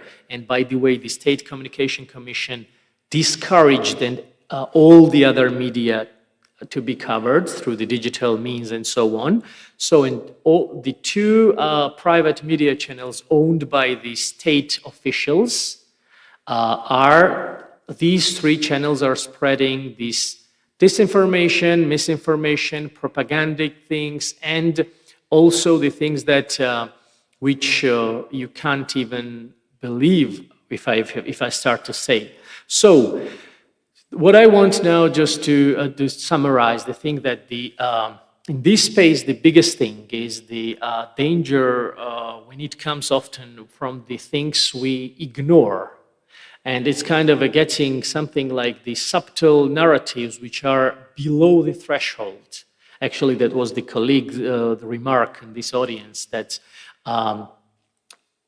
while we are not talking about, while we are not addressing small things which are not harming us and our society, it started this kind of the avalanche approach that it adds on the other one, the other one, the other one, and at the end of the couple of years, these small things are already a strong narrative and we can tackle that. So the main idea is the thing that the small manipulations stay in our minds, and despite they are below threshold, there is no one now to respond to the bigger one, because the whole of society approach, as I mentioned, minus government, because the government is on the other side, there were think tanks, there were fact checkers, there were watchdogs. All of them doesn't exist in Georgia anymore because of the foreign agents law declared them as a foreign agents. So they are now foreign agents, no funding, their bank accounts are already frozen, so no activity from those sides. That's one side. The media is controlled, but there are still a couple of media which will be closed in a couple of months because of the budget, because of the funding. They changed the law and there is no legal way to fund the media unless you're bringing from outside. If you bring from the outside, this is a foreign agent thing. So that's actually the whole of society approach, with the government does in the opposite way. Like whole of society, all the parts of this society has to be controlled, and there is no one that can raise the voice in terms of this. And now it's part of the academia. So the education reform, which is direct copy-paste from the Russian one, even in a draft project, draft law, there was some Russian words they could not erase or something because of, in a fast way, they were trying to copy-paste something. So, and the numbers of the clauses were the same, what was in the Russian one, and in the different type of the numbering should be in the Georgian one, but that's a different story. So, just to summarize, so if we don't confront to the small steps and small under-threshold activities within the FIMI, within the information warfare, they very, very quietly shape the public opinion, and whenever it reaches some level, it will definitely damage the overall resilience of the society, and it becomes irreversible. So that's an example of Georgian side. What we see that people are discussing what we can do against that, but we can't. And also the 500,000. Imagine 500,000 troll and bot network within the Facebook only. And imagine in Georgia we have 3.5 million citizens and 500,000 opinion makers who post anything and everything and who comment on everything.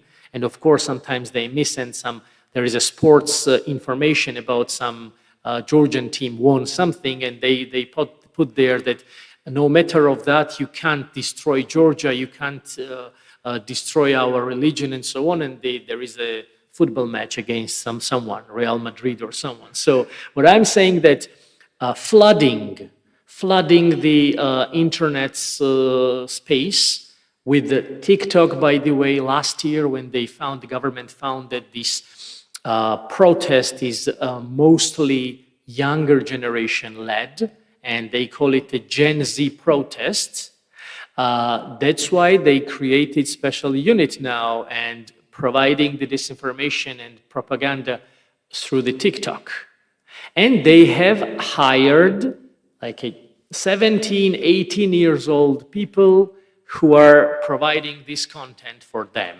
And they're getting some rewards, of course, like money-wise and so on and so on. So this is something what I wanted. And the last takeaway, just to give it, the resilience begins with noticing.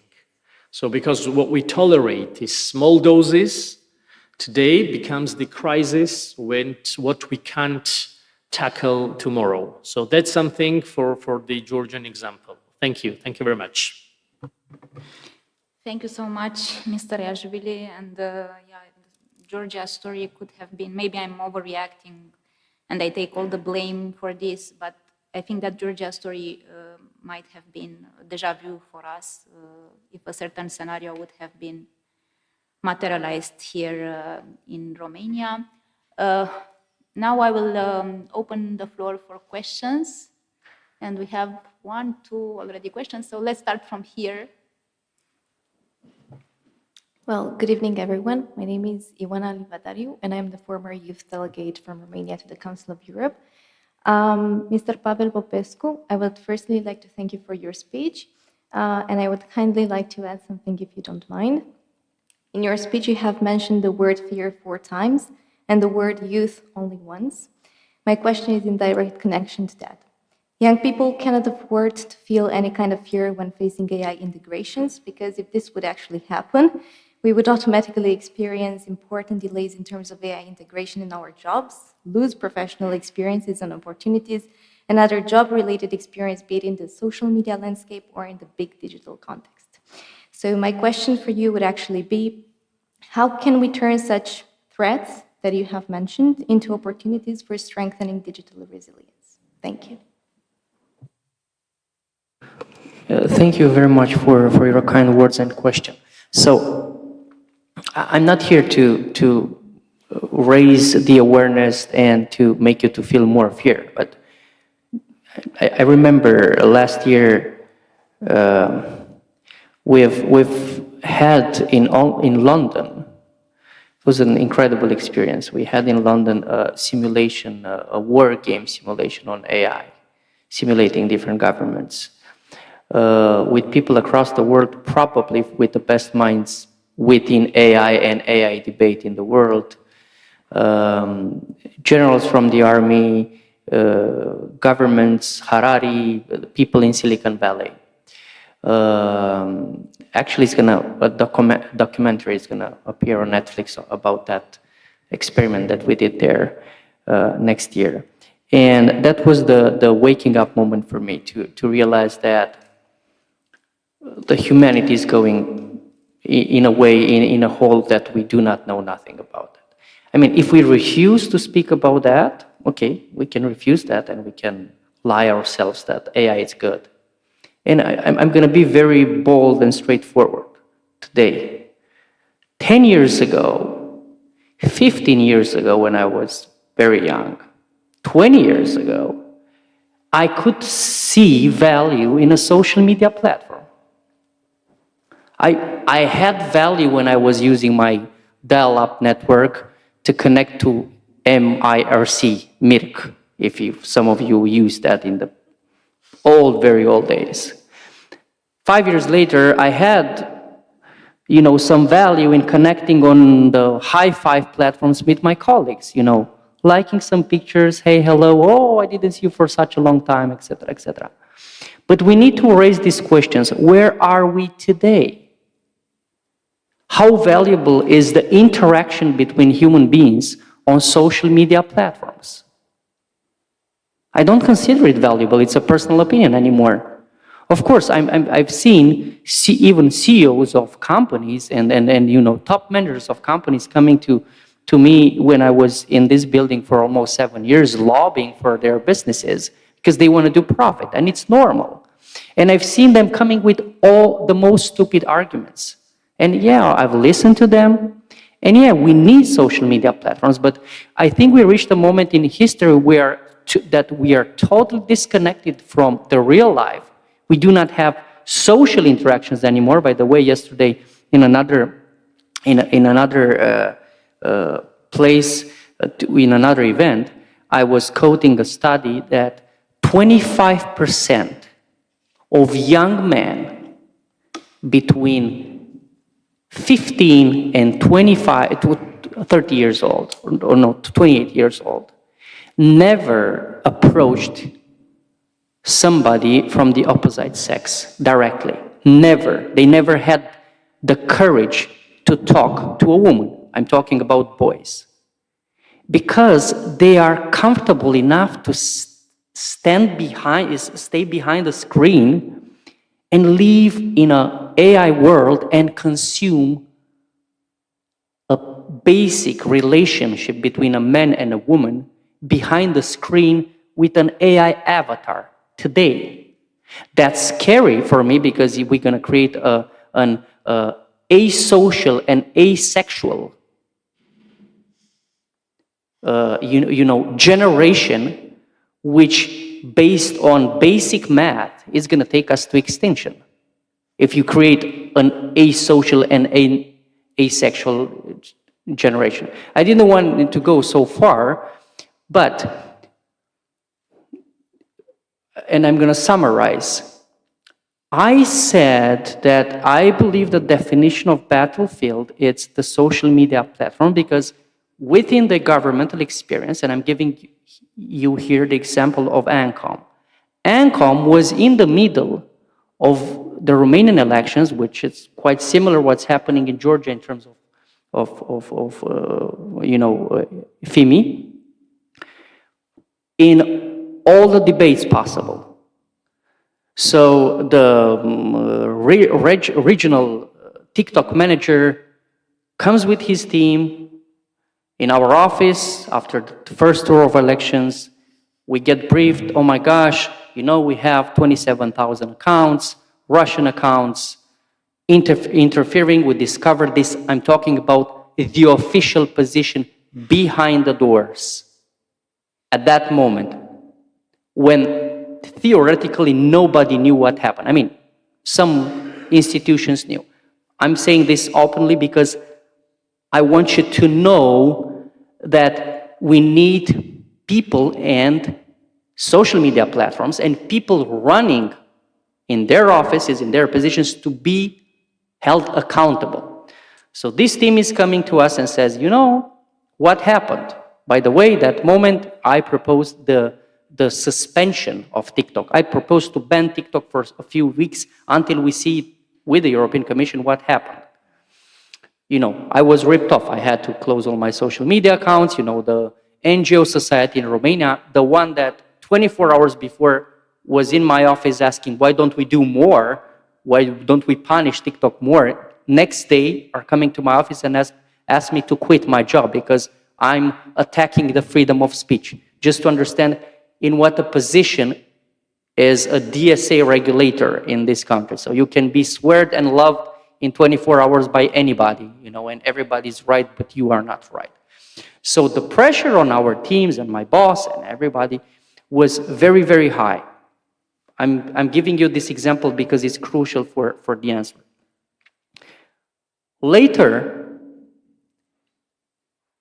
more data came from the intelligence services, which were crucial in this process. This was around December. People started to talk that we have a problem with a certain platform because everything happened there. Everything happens there. I watched the public report of TikTok in March, which now in a public way, the same managers, it's on the TikTok website, just go and watch it. It's saying 27,000 accounts, Russian accounts, interfered into the Romanian elections doing PR for a specific candidate, I'm not going to give the name, and a specific party. So we have this public from the social media platform.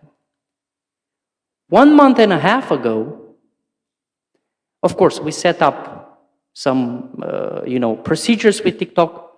Things started to work a little better, yeah, with the exception of the European Commission, feedback and procedures. And here I agree totally with what my colleague from the Republic of Moldova just said from Watchdog, European Commission not only that design a law which is not applicable, but whenever we needed them to intervene within us, this relationship with the social media platform, we did not see them there. That's my personal opinion. I can be accused. It's freedom of speech. And I think they should wake up, because we will lose our democracies if we do not actually take accountability for this platform. So 1.5 months ago, I'm sitting on my couch in the evening, I'm watching a TV station, I'm not gonna mention the name, and I'm seeing the same guy, the manager responsible for this part of Europe of TikTok, denying 100% in prime time that there's no way that was Russian interference in Romania, and the platform didn't have nothing to hide and everything was perfect. I can send you, just contact me and I send you the link. And I was shocked. And I said, how is it possible that in this moment, this platform was not held accountable? How is it possible that I'm almost 1 year from the Romanian elections and I do not see €1 billion fee? Of course, I'm not going to throw numbers here, but how is it possible, and how weak are we, for God's sake, because we have 450 million votes behind our nations, an administration, to not be able to hold accountable a platform which is doing trillions of dollars, And I'm saying this in a very responsible way. Platforms in this moment, they are doing profit, and that's it.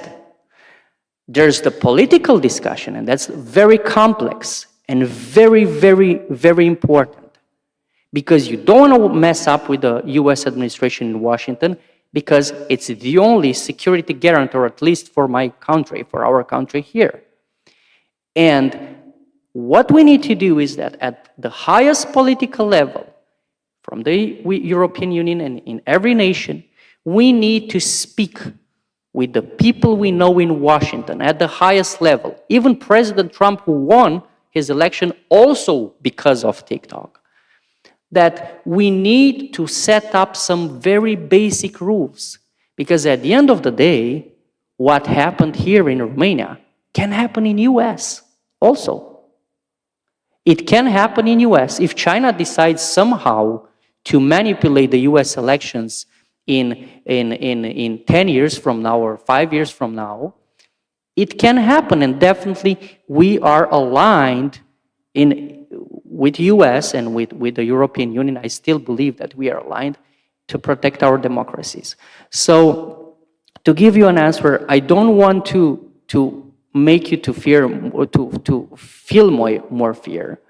I want you to understand that raising awareness and educating ourselves is the most crucial way. Do not expect that in this building you will find in any building in the world, parliamentary building in the world, you will find the brightest politicians to do policies. Imagine that this is not happening anymore. Social media platforms, big companies are running the world. You want to accept it or not in this moment. We are very lucky that we have responsible people who even do not have the whole set of skills and understanding on these things. Because of your vote, because of the fact that you are still responsible, and I hope we're all going to get much more educated, you put those people here to represent you in governments, to understand the ethics and the importance of building legislation and regulation with NGOs, even with these companies, and actually make everybody responsible. So the debate is very complicated. What happened in Romania you can write 10 books and you're not going to finish the story. Yeah, I hear and I congratulate my colleague from Georgia. Georgia is an amazing country, by the way. I've been there. It's amazing what's the vibe of that country. We have to understand that in the near future, in the very near future, we all have to set up some standards to protect our democracies, because what happened to Georgia starting from 2012, it happened also to Romania starting from 2018, 2019, where some Russian companies with Russian money were actually advertising on social media platforms different, advertising campaigns for, oh, don't vaccinate yourself, buy natural medicine because, the doctors, they don't say the truth. And so they set up the mindset of people who are not educated enough to understand what's coming. But where was the final attack? And that's why I was insisting that there's a battlefield. The battle is for our mind. Yeah, everybody's battling. Social media platforms is battling for your mind to do profit. I, as a former politician, or my colleagues as politicians, they battle for your mind to give me the vote or give them the vote to run the country. Everybody's fighting for the people. But why did I say that the battlefield and the final battle was on social media? Because we are all connected there. We wake up with social media, we close our day with social media. Everything is connected into this cloud. So as long as we do not set up the basic hygiene rules in this cloud, and we do not make people responsible for each of the domain that they run, politicians, NGOs, social media, anybody, we're not going to have, we're not going to have security. We will have actors which are always existing. We define them, we know them well. Russia is not hiding. Russia is doing very straightforward things and in a very open view. Yeah, Romania had very, very deep Russian involvement in our elections. But the story is so complicated and it's so connected to many things that we have failed to do from the highest level, including from the European Commission. And I'm a pro-European. I would like to see the European Commission applying a fee to the platforms who interfered in the elections of my country. And my country suffered a loss of image on the international stage. And I'm proud that we managed to stand against what happened. But somebody has to be accountable for the loss of my country. Not swearing to, I'm not saying that there was not responsibility inside, but I don't want to see my country destroyed on this debate. All the political class, it's responsible. That's what everybody says. Only the political class is responsible. Yeah, it has a part. The intel community is responsible. Not so sure. From what I know, they delivered. Not so sure. NGOs are responsible. I think they did a great job. But at the end of the day, social media platforms, which are doing trillions of dollars, they have to clean up their mess. They have the algorithms. They have the AI algorithms. They have to clean up the mess. If you don't clean up the mess, if you don't do that environment safe for me, I'm going to regulate. I don't care whoever says it's my nation. I'm going to do that. And they know this message. I hope they understand it. Thank you. Thank you so much. And adding up to what you said, Mr. Popescu, and thank you so much for your openness and honesty. And also very closely linked to what Mr. Iashvili said. We at the center, the research center that I'm coordinating, we are monitoring these early warning indicators. And for example, we are looking at aspects that are not necessarily linked to, Russian interference or FIMI, but they are. I mean, till the end of the day, we discovered that they are closely linked, such as climate change disinformation, anti-vaxxers, so everything that is related on vaccination, cancer remedies, and other remedies that are linked to very serious diseases, so on and so forth. So there is a full bunch of pathways that are used to circulate and to seed mistrust in institutions and in society overall. So thank you so much, really appreciate it. And we have one question from the young lady in pink. Good evening. My name is Kyriak Fabiana, and I'm a student at University of Bucharest. I study International Relations and European Studies. Thank you all for being here.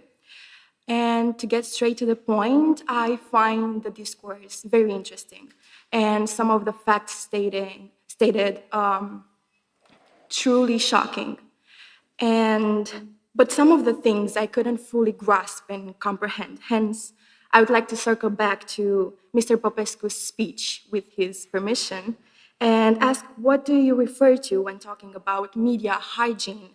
And also how we are preparing to hold the social media platforms accountable without strong national regulations and a specific institution that can focus on monitoring the AI-generated media. Thank you.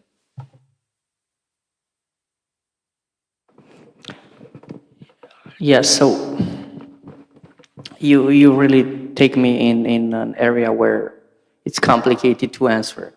While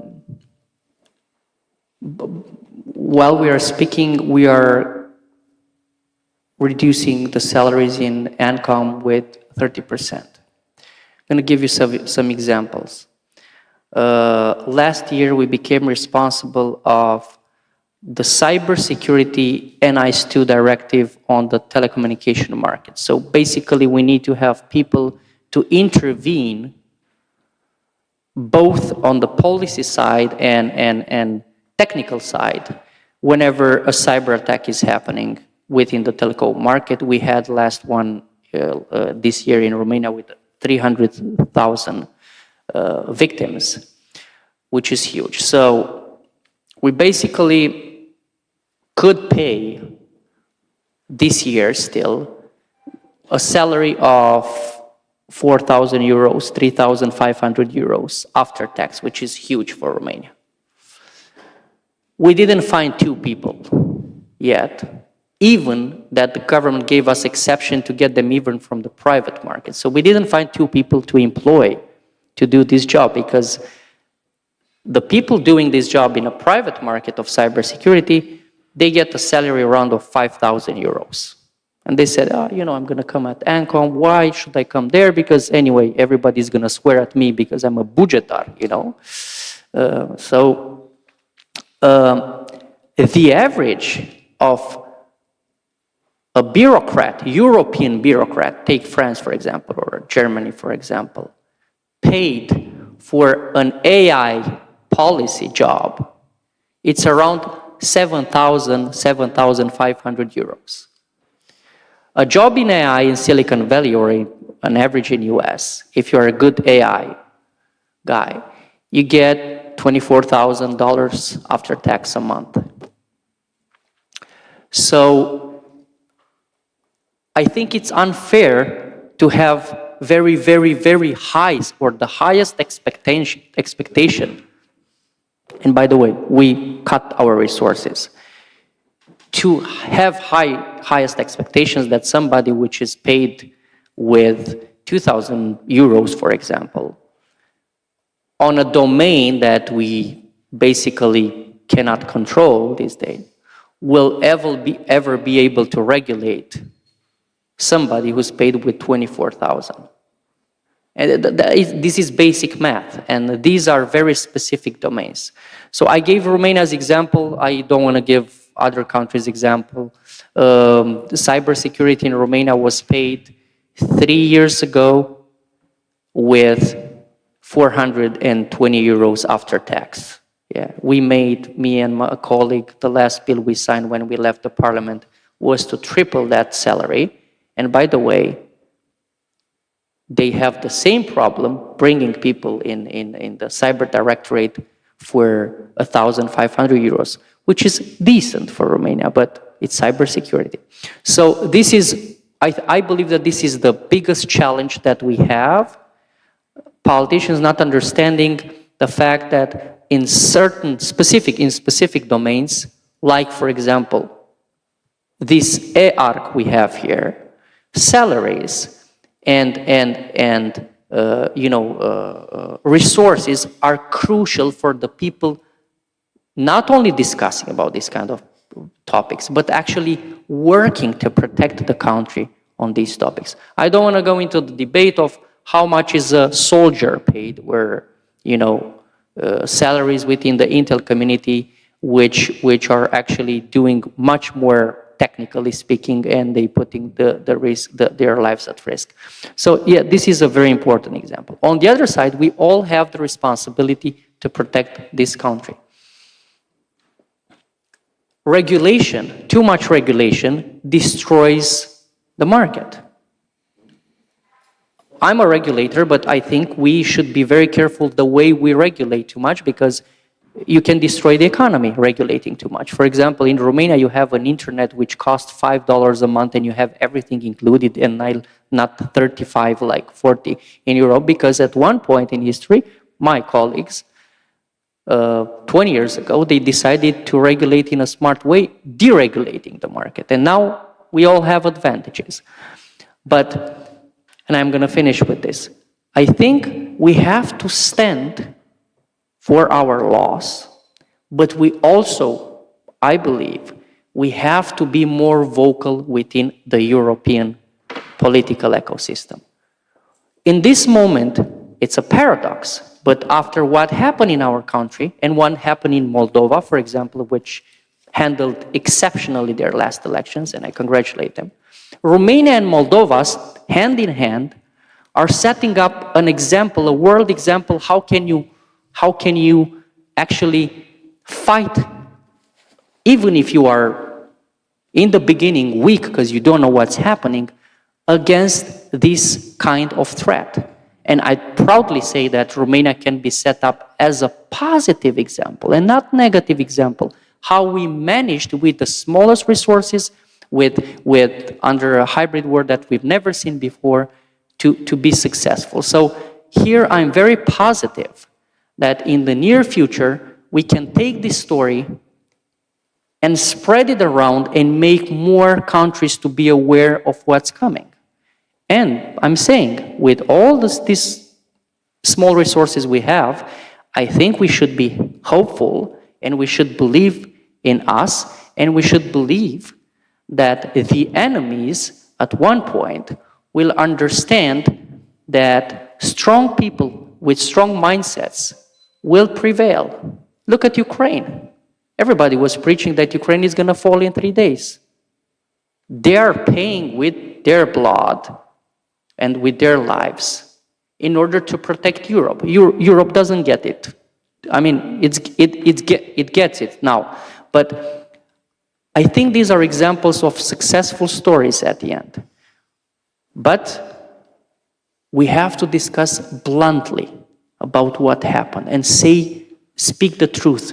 You know how many people in this country are afraid to go to the European Commission or in high political circles to say, I don't think my country have mistaken the way that we are pointed with the finger and we were pressed. And I know the Romanian governments suffered because of that, no matter how much you like or you don't like any political party in this country.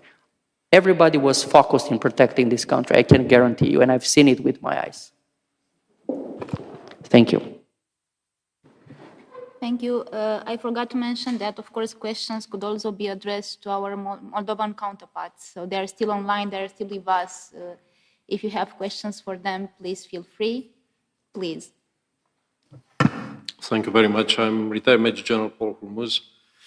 And just listening to the conversation here, I just realized that there is kind of a cycle.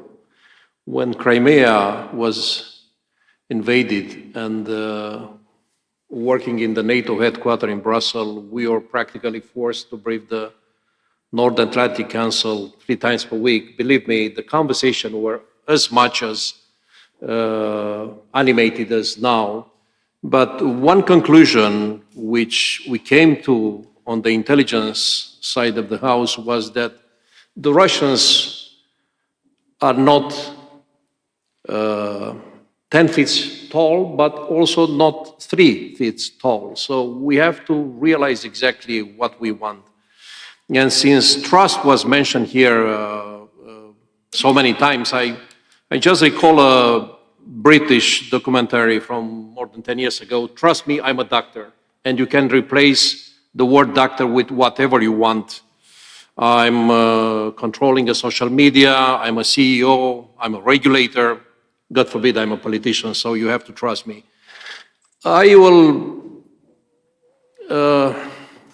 believe that one good attitude in this respect is what the late President of the United States, Ronald Reagan, used to say, trust but verify. And I think it's essential. And verify is not one thing which should be only in the hands of institutions. It should be in the hands of citizens. Because in the end, that's what is important. If the citizens will stop trusting you, you can't always hide beyond the fact that you are countering disinformation just to, as an easy card for your personal failure in public positions. So I think we have to have a balanced approach. I also believe that using words like battlefield, war, is not giving to ordinary people a relaxed attitude. If our minds are battlefield, if social media is battlefield, if we have a war of narratives, these are terms which for me as a retired military are very convenient. I understand what they're about, but ordinary people might not. So maybe we also have to be careful when we are using so easily words like battlefield and war. And now coming to the questions, and I need also to thank our speakers, including from Chișinău, especially to Mr. Valeriu Pasha, because he decided to be the Gica Contra in this debate. It's making my life easier. One question for Mr. Popov, because from your model, AI it's an important part of your work. So how exactly do you deal with AI hallucination?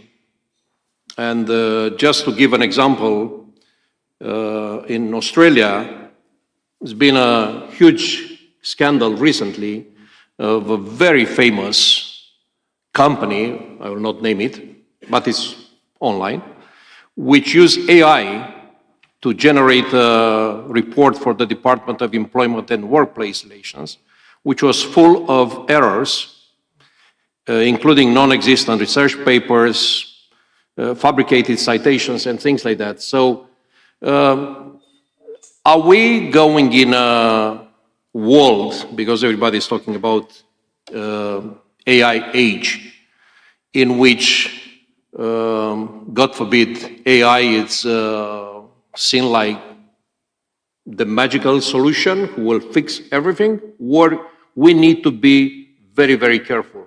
And I'm saying that because people already talk about an Oppenheimer moment for AI in enabled warfare. People are already talking for a long time, including the late Mr. Kissinger, about the mutual assured AI malfunction systems, similar to what in the Cold War was MAD, mutual assured destruction, a reference to nuclear weapons. So I'm sorry if my introduction was a bit long, but I thought it was useful to have also some other views on such an important topic. Thank you. Thank you for your question. I will answer very briefly, just not to spend much time on like big explanations from our side. Again, we as a company, we do not see as AI which answer all your questions, like everything what you need to do.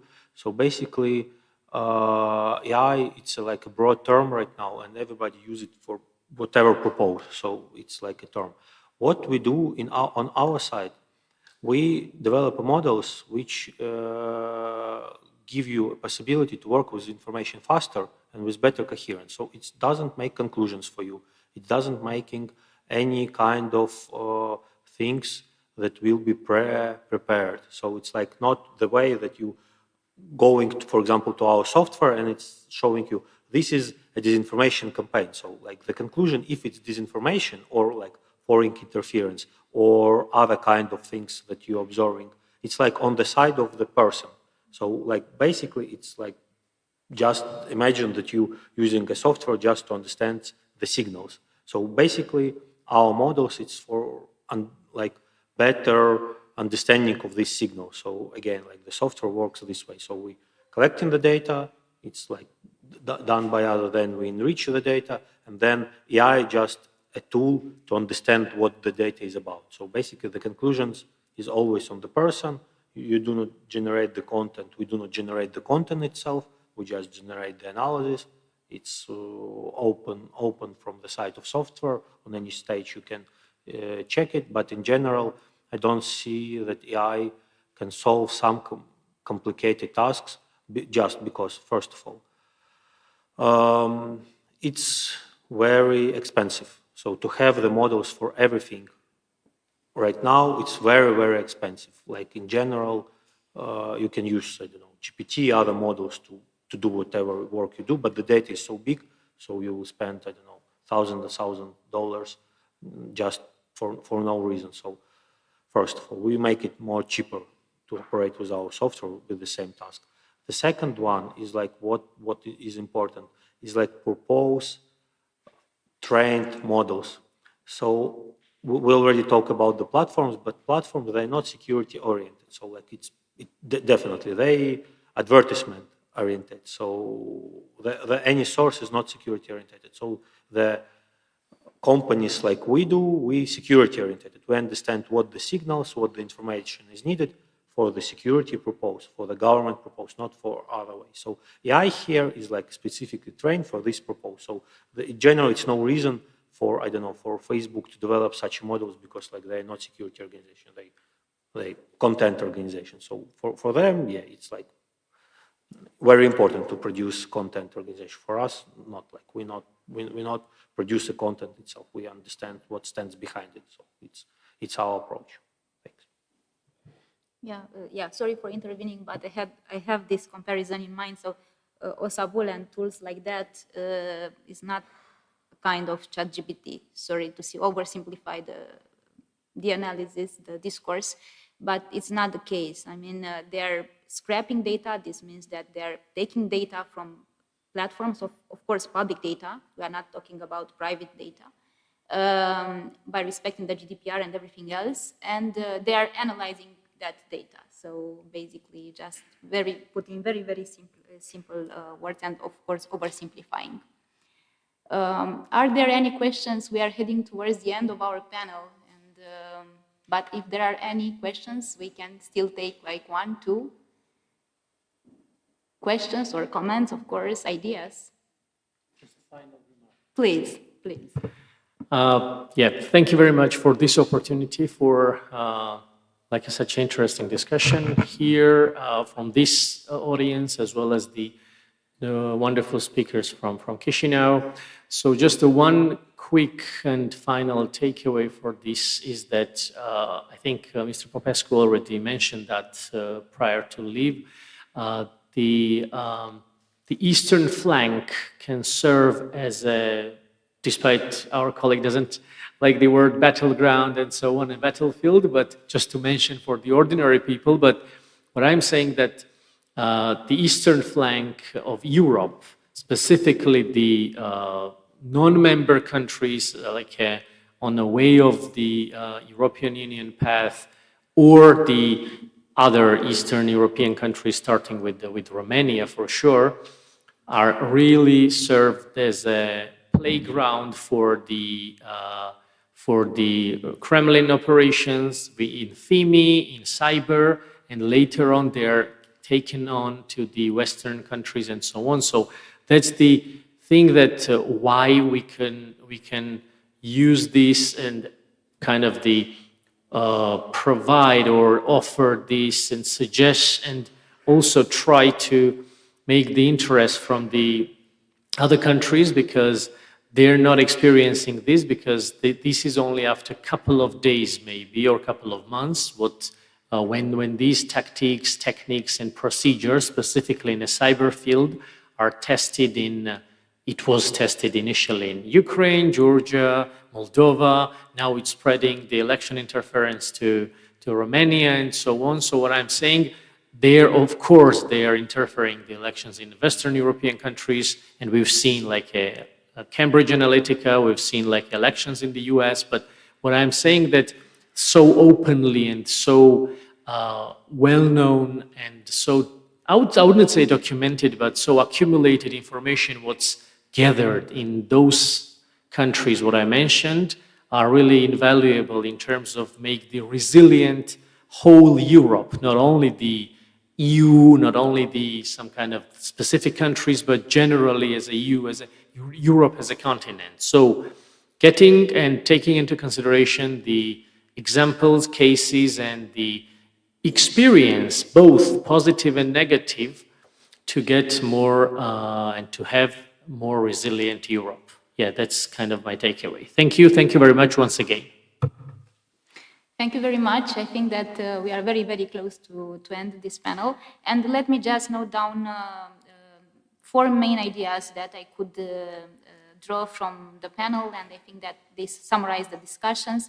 First of all, as Mr. Gario also emphasized, it is needed to rebuild citizens' trust and participation in the digital information space, far beyond fact-checking and reactive communication. These are the building blocks, but more is needed for sure.